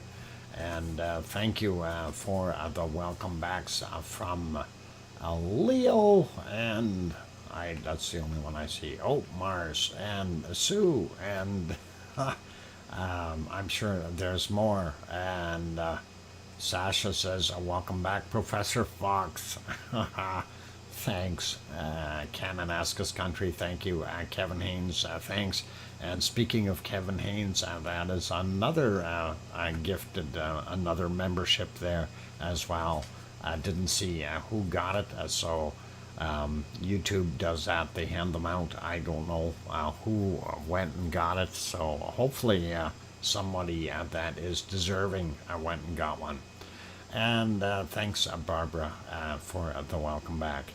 Okay, let's park the canned lava here for a minute. Gonna put that on hold, and we will go over and take a look at our SO2 map from around the world. And we have some really weird circulations happening, and I'm not sure why it's doing what it's doing, but noticing this going up in the north here. Oh, this is really weird. And curling all the way around, and then even curling like this. I don't believe that's coming off of the Kamchatka Peninsula. I have no idea what the heck is going on here. So maybe we have something other than what's being reported. Maybe there's fires up here, or up here in Alaska. Anything is possible. So I've been trying to figure out where those patterns come from, and that's quite a bit of SO2 in here as well. So very, very questionable. Leo, no, Leo's barbecue is not there. He's down on the other side of the planet, and I don't think the wind currents took it all the way up there, but that's what we're seeing. Kind of odd. Looking at the U.S., pretty normal, nothing really outrageous there. Mexico area, of course, Popocatépetl and human pollution doing their thing, and we see that plume heading out into the Pacific. Same with what we have in Central America. Most of those are coming out of the Pacific as well, including Colombia and Ecuador. But not as much, very minimal from there. Not seeing anything from the Galapagos Islands, which is okay. And looking at South America a little bit more, we do see our stuff along the Chilean coastline. And of course, it's kind of heading into the Pacific and then getting twirled back over, and some of it ending up back in the Atlantic here. So pretty cool. Little spot in Uruguay. We see Buenos Aires throwing off some, and these other places. That circulation here must be a high sitting here, churning away. Same thing goes for Sao Paulo and Rio de Janeiro, and those will just be people pollution. And sliding over a little bit more, we do actually, before I do that, this is down here, South Sandwich Islands, and we do see a little bit of a plume coming off of a Michael volcano. And then we get over here and to our wonderful New Zealand White Isle volcano doing its thing, and Tofua up here in Tonga still working away. Vanuatu and his buddies still working hard, doing their thing. And nope, Leo does not have his barbecue on. We would have a massive, massive plume if he was cooking with his big barbecue. So he's turned it down there. That's all good. Anyway, coking plants north of Sydney making they're a little bit of a mess. But we are seeing some people pollution going further north. Pretty normal for Papua New Guinea over here. Luolatok, I see that is actually moving downward towards Australia. That is probably due to this circulation right there. And of course, we see Semiru, Marapi, and Krakatau doing their thing. And of course, people pollution adds to all of that SO2 there. Ibu and Dakono still doing their thing, and of course out here we have Mayon doing a part of that, and possibly some coming from Taal volcano here in Taal Lake, but Manila is definitely producing quite a bit, as well as the population along the coast sliding up a little bit more. We see Taiwan still doing pretty normal. Right in here would be Suwanosi-jima, and making that. And Sakura-jima is being bad. Lots and lots of SO2 from Sakura-jima. Going up the rest of Japan, we do see a little bit around Tokyo. People pollution for the most part. Kamchatka Peninsula, not bad. Ibiko and Alade still working away and making that little plume.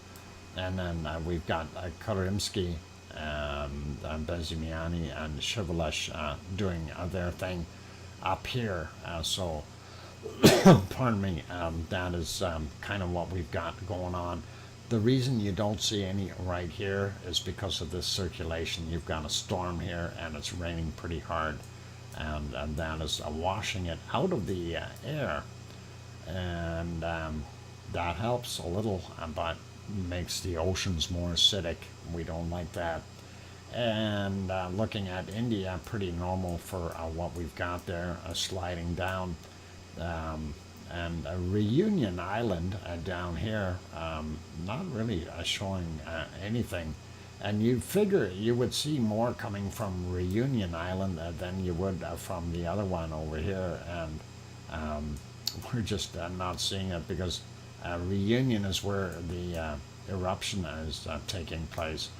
Anyway, we do see here in South America, or South Africa, I should say, our gold smelting plants, very dirty stuff, that gold. Oh boy. Anyway, DR Congo still working away with its volcano and the coal coking plants. And then we get over here towards our Middle East area again here, and looking at where Urta Ale should be right in here somewhere. But the pollution from the oil refineries from Saudi Arabia is definitely stopping that from showing up.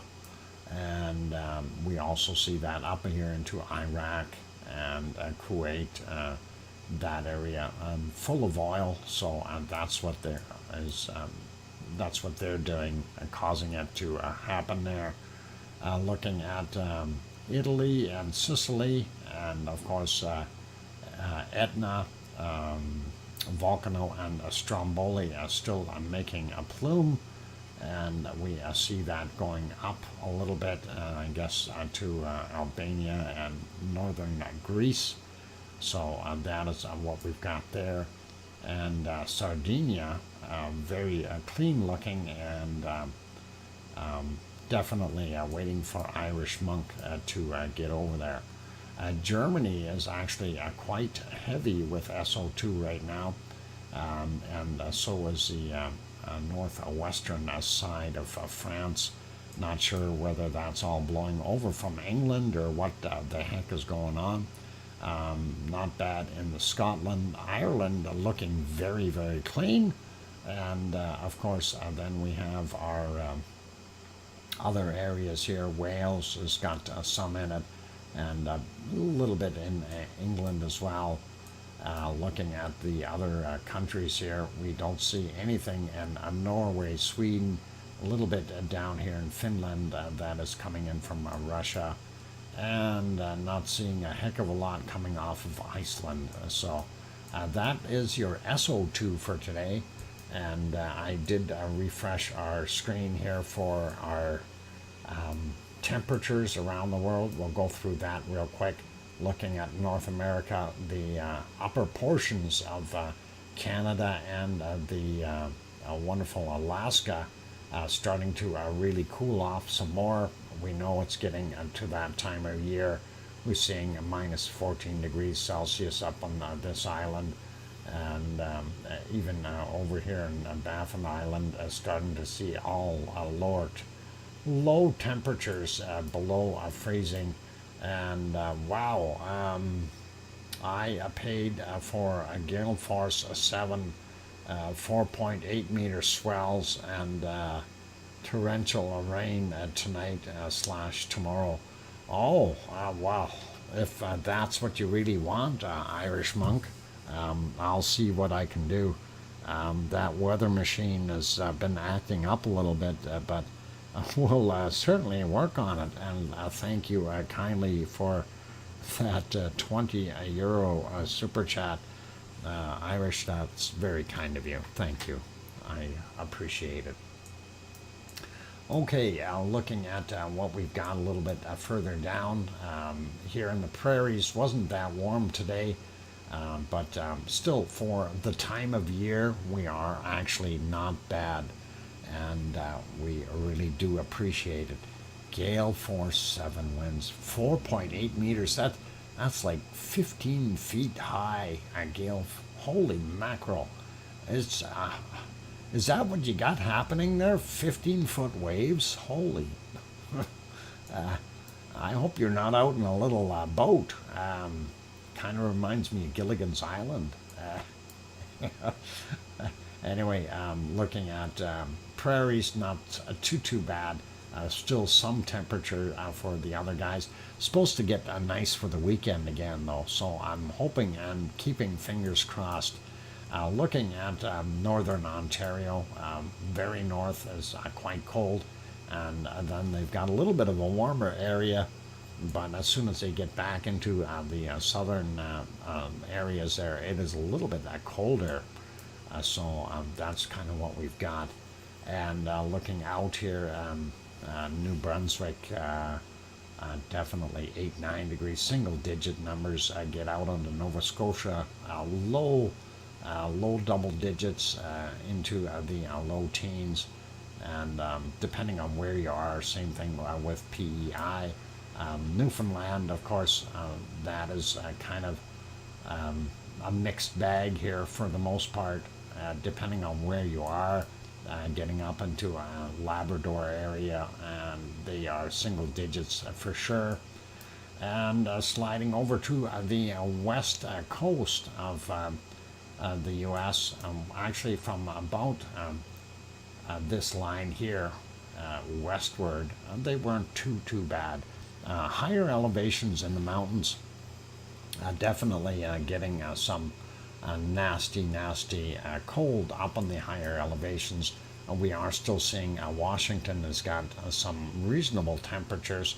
Same thing with Oregon, sliding down a little bit further into California. We see the warmer temperatures still sitting there, and that is all right. Probably about 37, 39 degrees in Death Valley, maybe 39 degrees. There you go. Thanks, Sue, and that is awesome. And Vegas coming in at about 34, 35, depending on where you're at. And I'll just zoom in a little bit. Mexicali down here, 36 degrees. And we have all kinds of temperatures in between. Looking at Phoenix, Arizona, 34, 35 degrees Celsius there. And looking pretty warm yet. And not bad in New Mexico. Texas, still quite warm in a lot of the places there, and not looking too bad this time of the year. Texas looks very, very appealing. The only thing is they get storms there off that Gulf Coast, but it's still t-shirt weather, 28 degrees. That's pretty awesome as far as I'm concerned. And looking as we get a little further to the east, it starts to cool off a whole bunch. And I'm thinking Ian is probably responsible for some of that colder air because of the way that circulation is pulling the air down from up north. And anyway, as we're going through, we see Alabama, not bad, and then actually a little bit cooler in some of the areas here in Georgia, depending on where you are. Same thing with Florida. Getting back down to the bottom end of Florida, though, you're starting to see the heat rebuild a little bit, which is nice for them. So now with this Ian, I'm a little confused because we figured that it was going to come out here and then go up and hit into South Carolina and then go up. But this thing is seeming to want to go out. And you know, if it continues to move away from the coast, I'm sure everyone will be happy. That is pretty good. Smoky toilet back in place and bits. Okay. Bits and pieces. Holy mackerel. Anyway, we do see here the Ozarks, I guess, is what they call them, and they are a little bit cooler, but going up a little bit, and I don't know, kind of, I'm not going to say it's warm there, it's just moderate temperatures for this time of year. This is kind of to be expected, and you know, being just about October, that is what we've got going on. Getting up into the upper northeast corner here, places like New Hampshire and Maine, they end up being single digits for the most part, and a lot of those places, even Boston, coming in at about 12 degrees. So that's kind of what we've got going on in the U.S.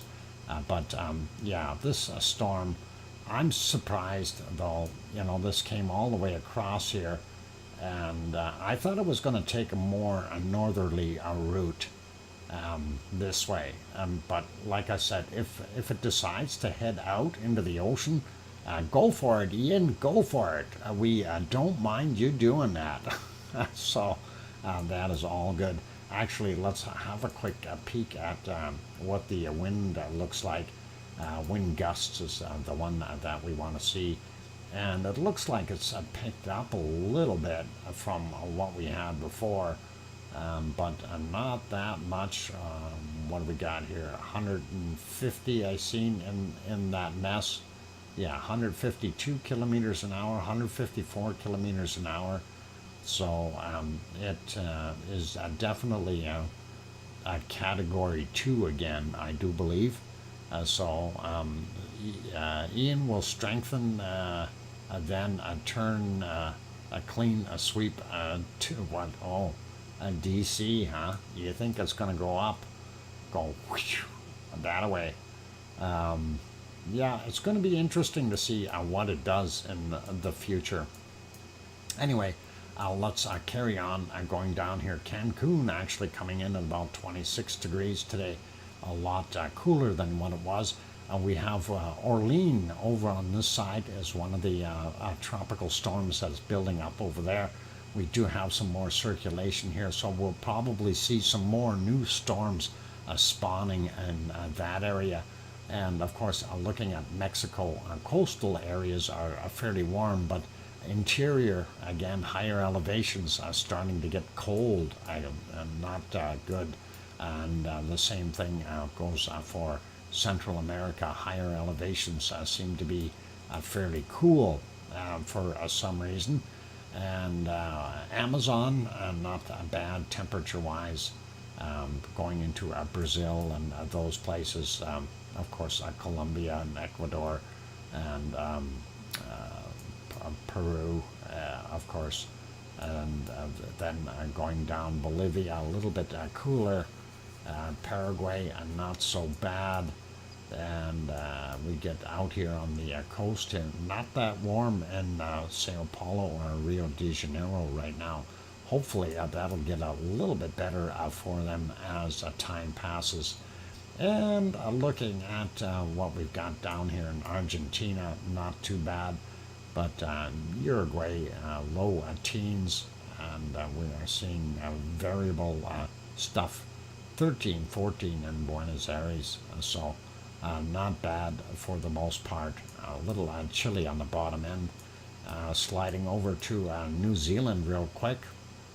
And yeah, that high is moved off a little bit, and that is now pumping cold air back into the bottom end of New Zealand, and that is of course causing everything to be single digits temperature wise, not very good. And Leo is bringing up Topao, and that is right about here, and that is 13, 14 degrees. Yep, I would agree with that. And we are seeing the lower end here of the island being a little bit on the cold side, but all the way up 19 degrees up on the peninsula up north. So looking not bad, thanks Leo. And sliding over, we see that high, of course, bringing that cold air, and Tasmania is basically very low double digits, and for the most part single digits there. And looking at Melbourne 15, 16 degrees in that area, so warming up a little bit, which is about time. They need that warmer. Ooh, 18 degrees. The map only says 15. So 18 is actually wonderful for you guys, and that is nice. We still see some cold patches here, but that is because of that high. And once that high moves off a little bit more, then we'll start to see more of the warm air come back in. Sydney coming in about 15, 16 degrees, going up, and looking at Brisbane 25. Oh my God, that looks nice. And you know, the more I look at it, the more comfortable it looks. Anyway, sliding over Perth, Australia, 19, 20 degrees. That's a good break for those guys. Northern end of Australia looking a lot better than what we've had before.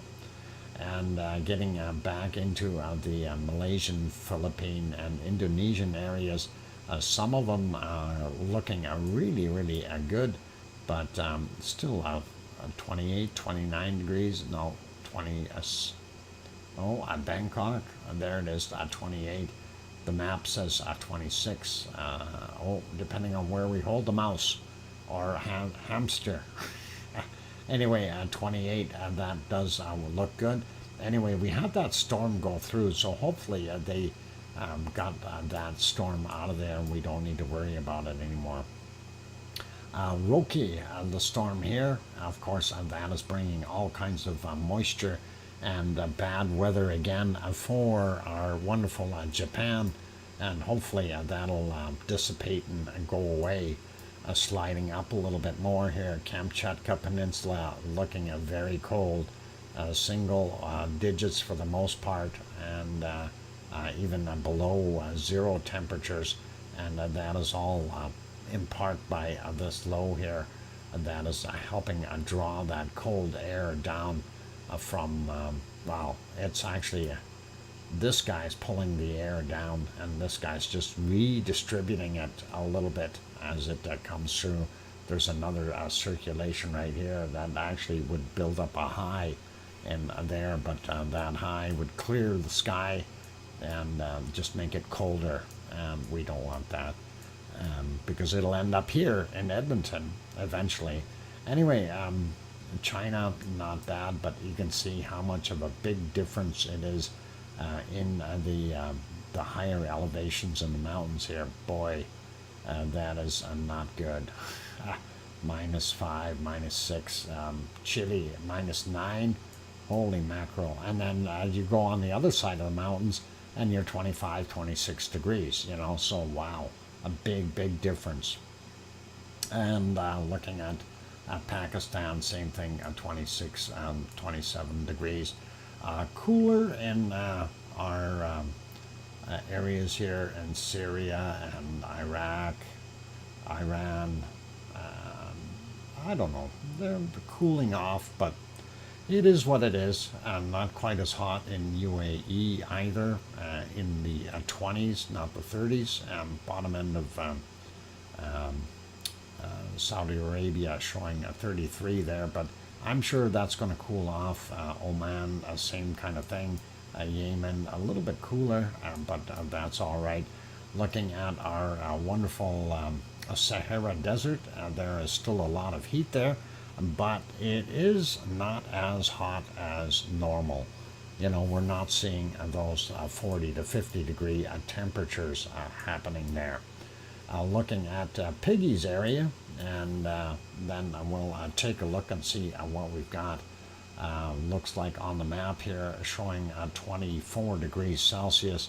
I don't know if that's actually what it would be, but she was saying yesterday or today she had 32 degrees Celsius during the daytime high. So that was quite warm. And oh, Leo's bringing that up. Thanks, Leo. And hopefully that'll pop up there.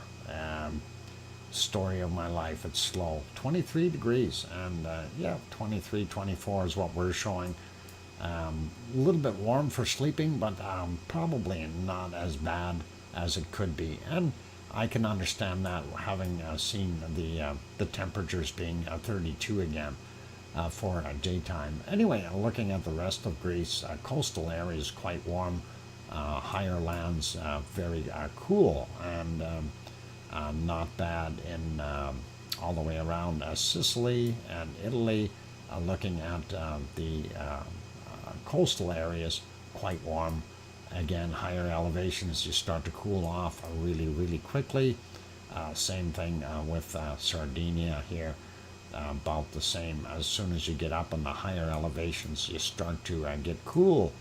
And Spain starting to slowly cool off. I see that is expanding all the time, that cold area. And we see down in the bottom end is where the warmth is right now. Same thing also going for Portugal, so doing its thing. And then we take a look at France. Yep, single digits for most of it, and actually pretty cool. Unless you're down here on the coastline, then it's a little bit warmer. Alps, let's not even talk about the below freezing temperatures there. And actually Germany has been a little bit on the cold side as well, seeing everything that is happening there. A little, I guess, unseasonal. We're getting a warmer fall, and they're getting a colder fall. So Luxembourg, 3, 4, 5 degrees. Same thing with most of Belgium, other than the coast, gets up to 9, 10 degrees.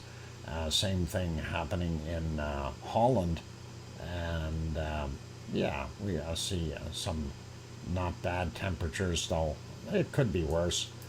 Looking at northern Germany, going up into Denmark, and we see a little bit of a warm area right here, and kind of makes you wonder, so what the heck is going on? How come we got a warm spot, right?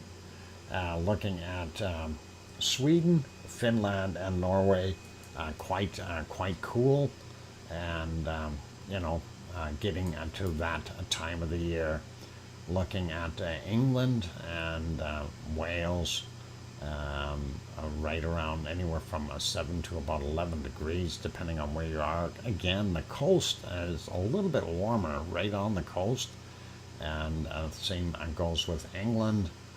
Any of the coastal areas seem to be a little bit more moderate, and it's actually, for a change, it looks like Scotland is warmer than the rest of England. And then you get over here into Irish monk territory, and wow, that is pretty warm. So what are you gonna do in Sardinia? It's nice there. I wouldn't mind that temperature, you know. There you go, Irish monk. And of course the Irish land over here. Yep, I'm probably about 10, 11 degrees in Doolin, if I'm not mistaken. but that is what we've got. Going up to Iceland, we see that a warm current is coming up and heating it up again, and we really like that. So pretty normal temperatures for this time of year. That low sitting here, as though I don't know what it's going to help. I think it's helping for right now, bringing warmer air to the coastal areas, and the Reykjanes area 10 degrees, and a little bit cooler on the peninsula, but not too bad. So let's have a look at the precipitation, and we will see what we've got there. So looking at Canada, yeah, not too bad for the most part. Here in Alberta, of course, we've got some gloomy weather, but they said the weekend is supposed to be nice, so hopefully that will dissipate. And we do see this chunk coming up here and getting that panhandle, if you will, of Alaska, and also along the Alaskan coast here, where all the population is where they're really getting nailed with some rain. There's that low that we were seeing here near the Kamchatka Peninsula, and that is pretty stormy. We don't like that. Let's not look at it. Anyway, there we go. Sliding over to the eastern portions of Canada, northern Quebec getting nailed. Looks like it's fairly dry in New Brunswick and Nova Scotia and those areas, which is probably good. That'll help them allow to rebuild things a little bit, and the same thing with Newfoundland here. Now, this is interesting. As soon as we slide down here, we can see Ian, and we also see that ridge line that is going all the way up there, and I'm wondering if that's where this thing is going to go rather than go up. You know, I really don't know where it's going to go yet, because everybody's got kind of a different track. You know, originally they said that was going to go up here and end up somewhere here on the panhandle. That was the original thoughts. Then they thought it was going to make landfall here right in the corner, and then it actually came in fairly low over here. So this thing, as it goes across, wow. Irish Monk, wow, you're an awesome guy. Ring fenced for honey and lemon for your vocal cords, doctor. Oh, are you noticing that? And I hear that. I do. My vocal cords are starting to get stressed, and that is because I didn't take another break, and we are already at about 35 or so minutes doing our thing. Thank you kindly, Irish Monk, for that wonderful super chat. And let's see what we can do here to get going and wrap this up, though. Looking at Central America, lots of storms. We see Orleans still over here churning away, possibly getting another storm here, building South America, pretty much the way it is. The northern portions of our wonderful South America getting a little bit of rain. Not really super big storms happening there. Places like here in Paraguay, we do see some rain clouds there. A little bit, a tiny bit here in Uruguay, and then Argentina, nothing until you get down to the bottom end, and that is all right.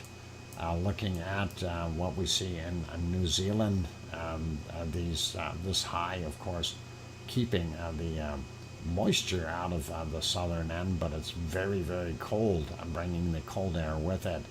And of course, this low over here, probably, and that high, working together to throw in that rain. Seeing what we've got here in nothing in Tasmania, they get dry weather, and even for Melbourne looks pretty dry right now. possibly a little bit of rain in Sydney, and not seeing anything in Brisbane, and sliding over to Perth. They're fairly dry. We do see this storm out here though, and that is probably a welcome amount of water for them. One of the things I did want to mention, I did watch a documentary on the rainfall here in Australia, and this area can flood like no other. Basically, for the most part, they don't have a lot of rain come down throughout the year, and then when rainy season comes, it comes, and it comes with a vengeance, and they get a lot of rain really, really quickly, and then for the next while, there's nothing left, really, and that is kind of what happens there. So when it does come, you've got to watch out. Make sure you're high and dry. Looking at our Philippine, Indonesian, Malaysian areas, we do see those storms here. Spotty stuff all over the place, and that is pretty much the way it is there. And also seeing Roki out here off the coast of Japan. Hopefully it's not going to last forever.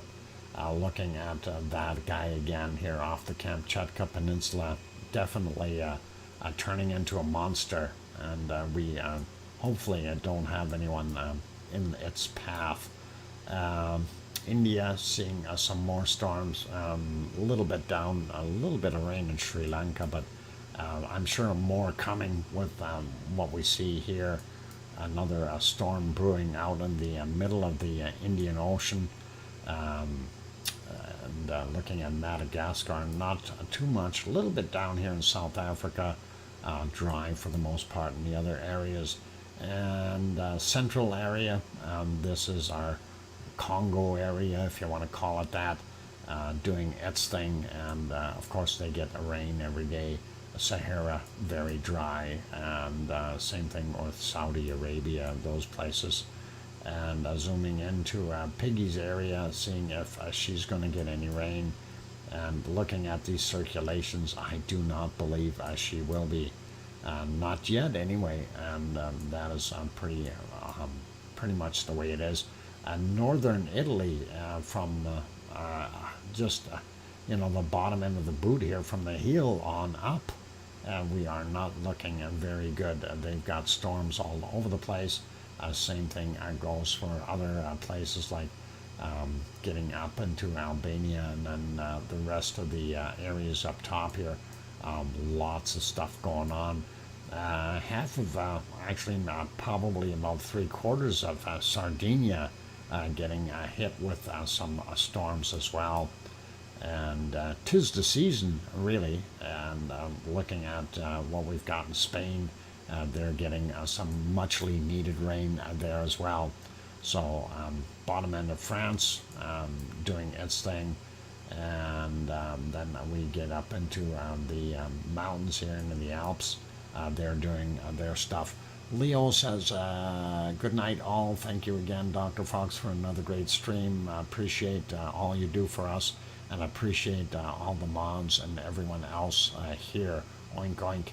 Leo, take care. Have a wonderful day, and be good and stay safe. Looking at what we see here in Germany, a few showers up in the north, nothing too serious. And here, as promised, there's your gale force winds, Irish monk. You're going to get some stormy stuff. It's working its way in. Definitely what you ordered. Anyway, I'm looking at our other areas here: Norway, Switzerland, or sorry, Sweden, and Finland. Finland getting snow, same as the northern portions of Russia. I'll leave that be. And yep, even though it's nicer weather, warmth-wise in Iceland, they are getting pelted by some heavy rains right now as well. And that's what we were looking at earlier. So I guess I said hi I've been lurking since 7 p.m. Oh, mummy of hamster, you've been lurking on my time. Well, you're all right. We see you. We know there. I guess I could say hi. I'm glad you're there. Speaking of hamsters and mice, that's pretty much it for the shot right now. Real quick, a peek at Ian again, and I'm going to actually refresh this. I want to see if that has changed any, and that is the temperature map. Let's go back to precipitation, and that is what it looks like right now. So yeah, they are getting some big storms off the coast, and if we go to wind gusts, that'll tell us what we've got going on. So yeah, this thing is picking up speed again, you guys. So 166 kilometers an hour is what I've seen in there. If we zoom in a little bit, we can define 174 kilometers an hour, 175. So definitely increasing. Dr. Fox, any idea which direction the wind will be coming from in the relay area? I don't know. You're probably at first. I do believe what's going to end up happening is it'll be drawing down from the north, and then once this, it depends on where this thing is going to go. You're talking about up here. Right now, you're getting wind from the north, right? So as this thing moves up, it's going to keep drawing that wind down. So you're going to get cold air in there for a little while. And then depending on where it goes, again, the path, it's, yes, just in general, okay. Yeah, it's going to be hard to see. Again, I don't know where it's going to go here, but for the most part, till it gets up to you, it's going to be drawing the air from the north to the south. And then once it gets past you, it will draw it from the west and pull it in, just like what you're seeing here. Okay, so it'll draw it around, but it'll pull the air in from the west side. And then again, depending on where it actually goes through. Hopefully that helps. I have a very good friend in Charleston, South Carolina. Yeah, wow. And our very good Grandma B lives here. So, we hope that it is not too bad in there, and that it weakens again and before things go. Charleston is going to get hit pretty good, regardless of what path, if it takes it out this way or comes up. They better be ready for that storm. So, okay, I see what you mean. Thank you. You're welcome, Grandma B. And luckily, Grandma B is inland a little bit more. Charleston is right on the coast. Same thing with Savannah and these other places. Not good for them. Anyway, I'm going to have to wrap this up, you guys. I'm going to put this back on temperature here. Grab the lowest temperature, and my voice is just about done. So, let's take a look here. I see minus 77, 78. Minus 78 degrees Celsius is what I see so far. Sue, I found I found a minus 79. It's right there. Well, I moved my mouse. But yeah, minus 79 degrees Celsius I had on the screen. There we go. And that is what I'm seeing. So, minus 79, it's a tie. It's a tie. So make sure you bundle up those penguins, you guys. And on those friendly words, it is time for me to let my voice rest. Otherwise, I won't have one. And never argue with the Ice Queen. That is Sue Hayes. All good, all good. All right. Be good, be kind, everyone. Big thank you to Irish Monk. Thank you very much for your wonderful support today. Those super chats are awesome, as well as Linda Schoof. And thank you, Kevin Haynes, for gifting those 2 memberships. You guys are awesome. And thank you, everyone that is a member here. And you guys are also awesome. I mean, everybody, big part of the Lava family. So thank you kindly for being here. And thank you for your support. And I hope I'm giving enough for, to be able to say, hey, this is the stream, and that's what we try to do. And I'm putting my candle in the window tonight. And awesome, Grandma B, you take care, okay? And thank you, everyone, for being here. I do appreciate it, the entire Lava family. I see we did get to 100 likes, and that is awesome. And on those friendly notes, I'm going to just say what I always say. Please, please, make sure you tell your loved ones that you love them tonight, for tomorrow is never promised. I'm your host, DrFox2000, here in Edmonton, Alberta, Canada. We'll see everybody tomorrow. Take care. Oink oink.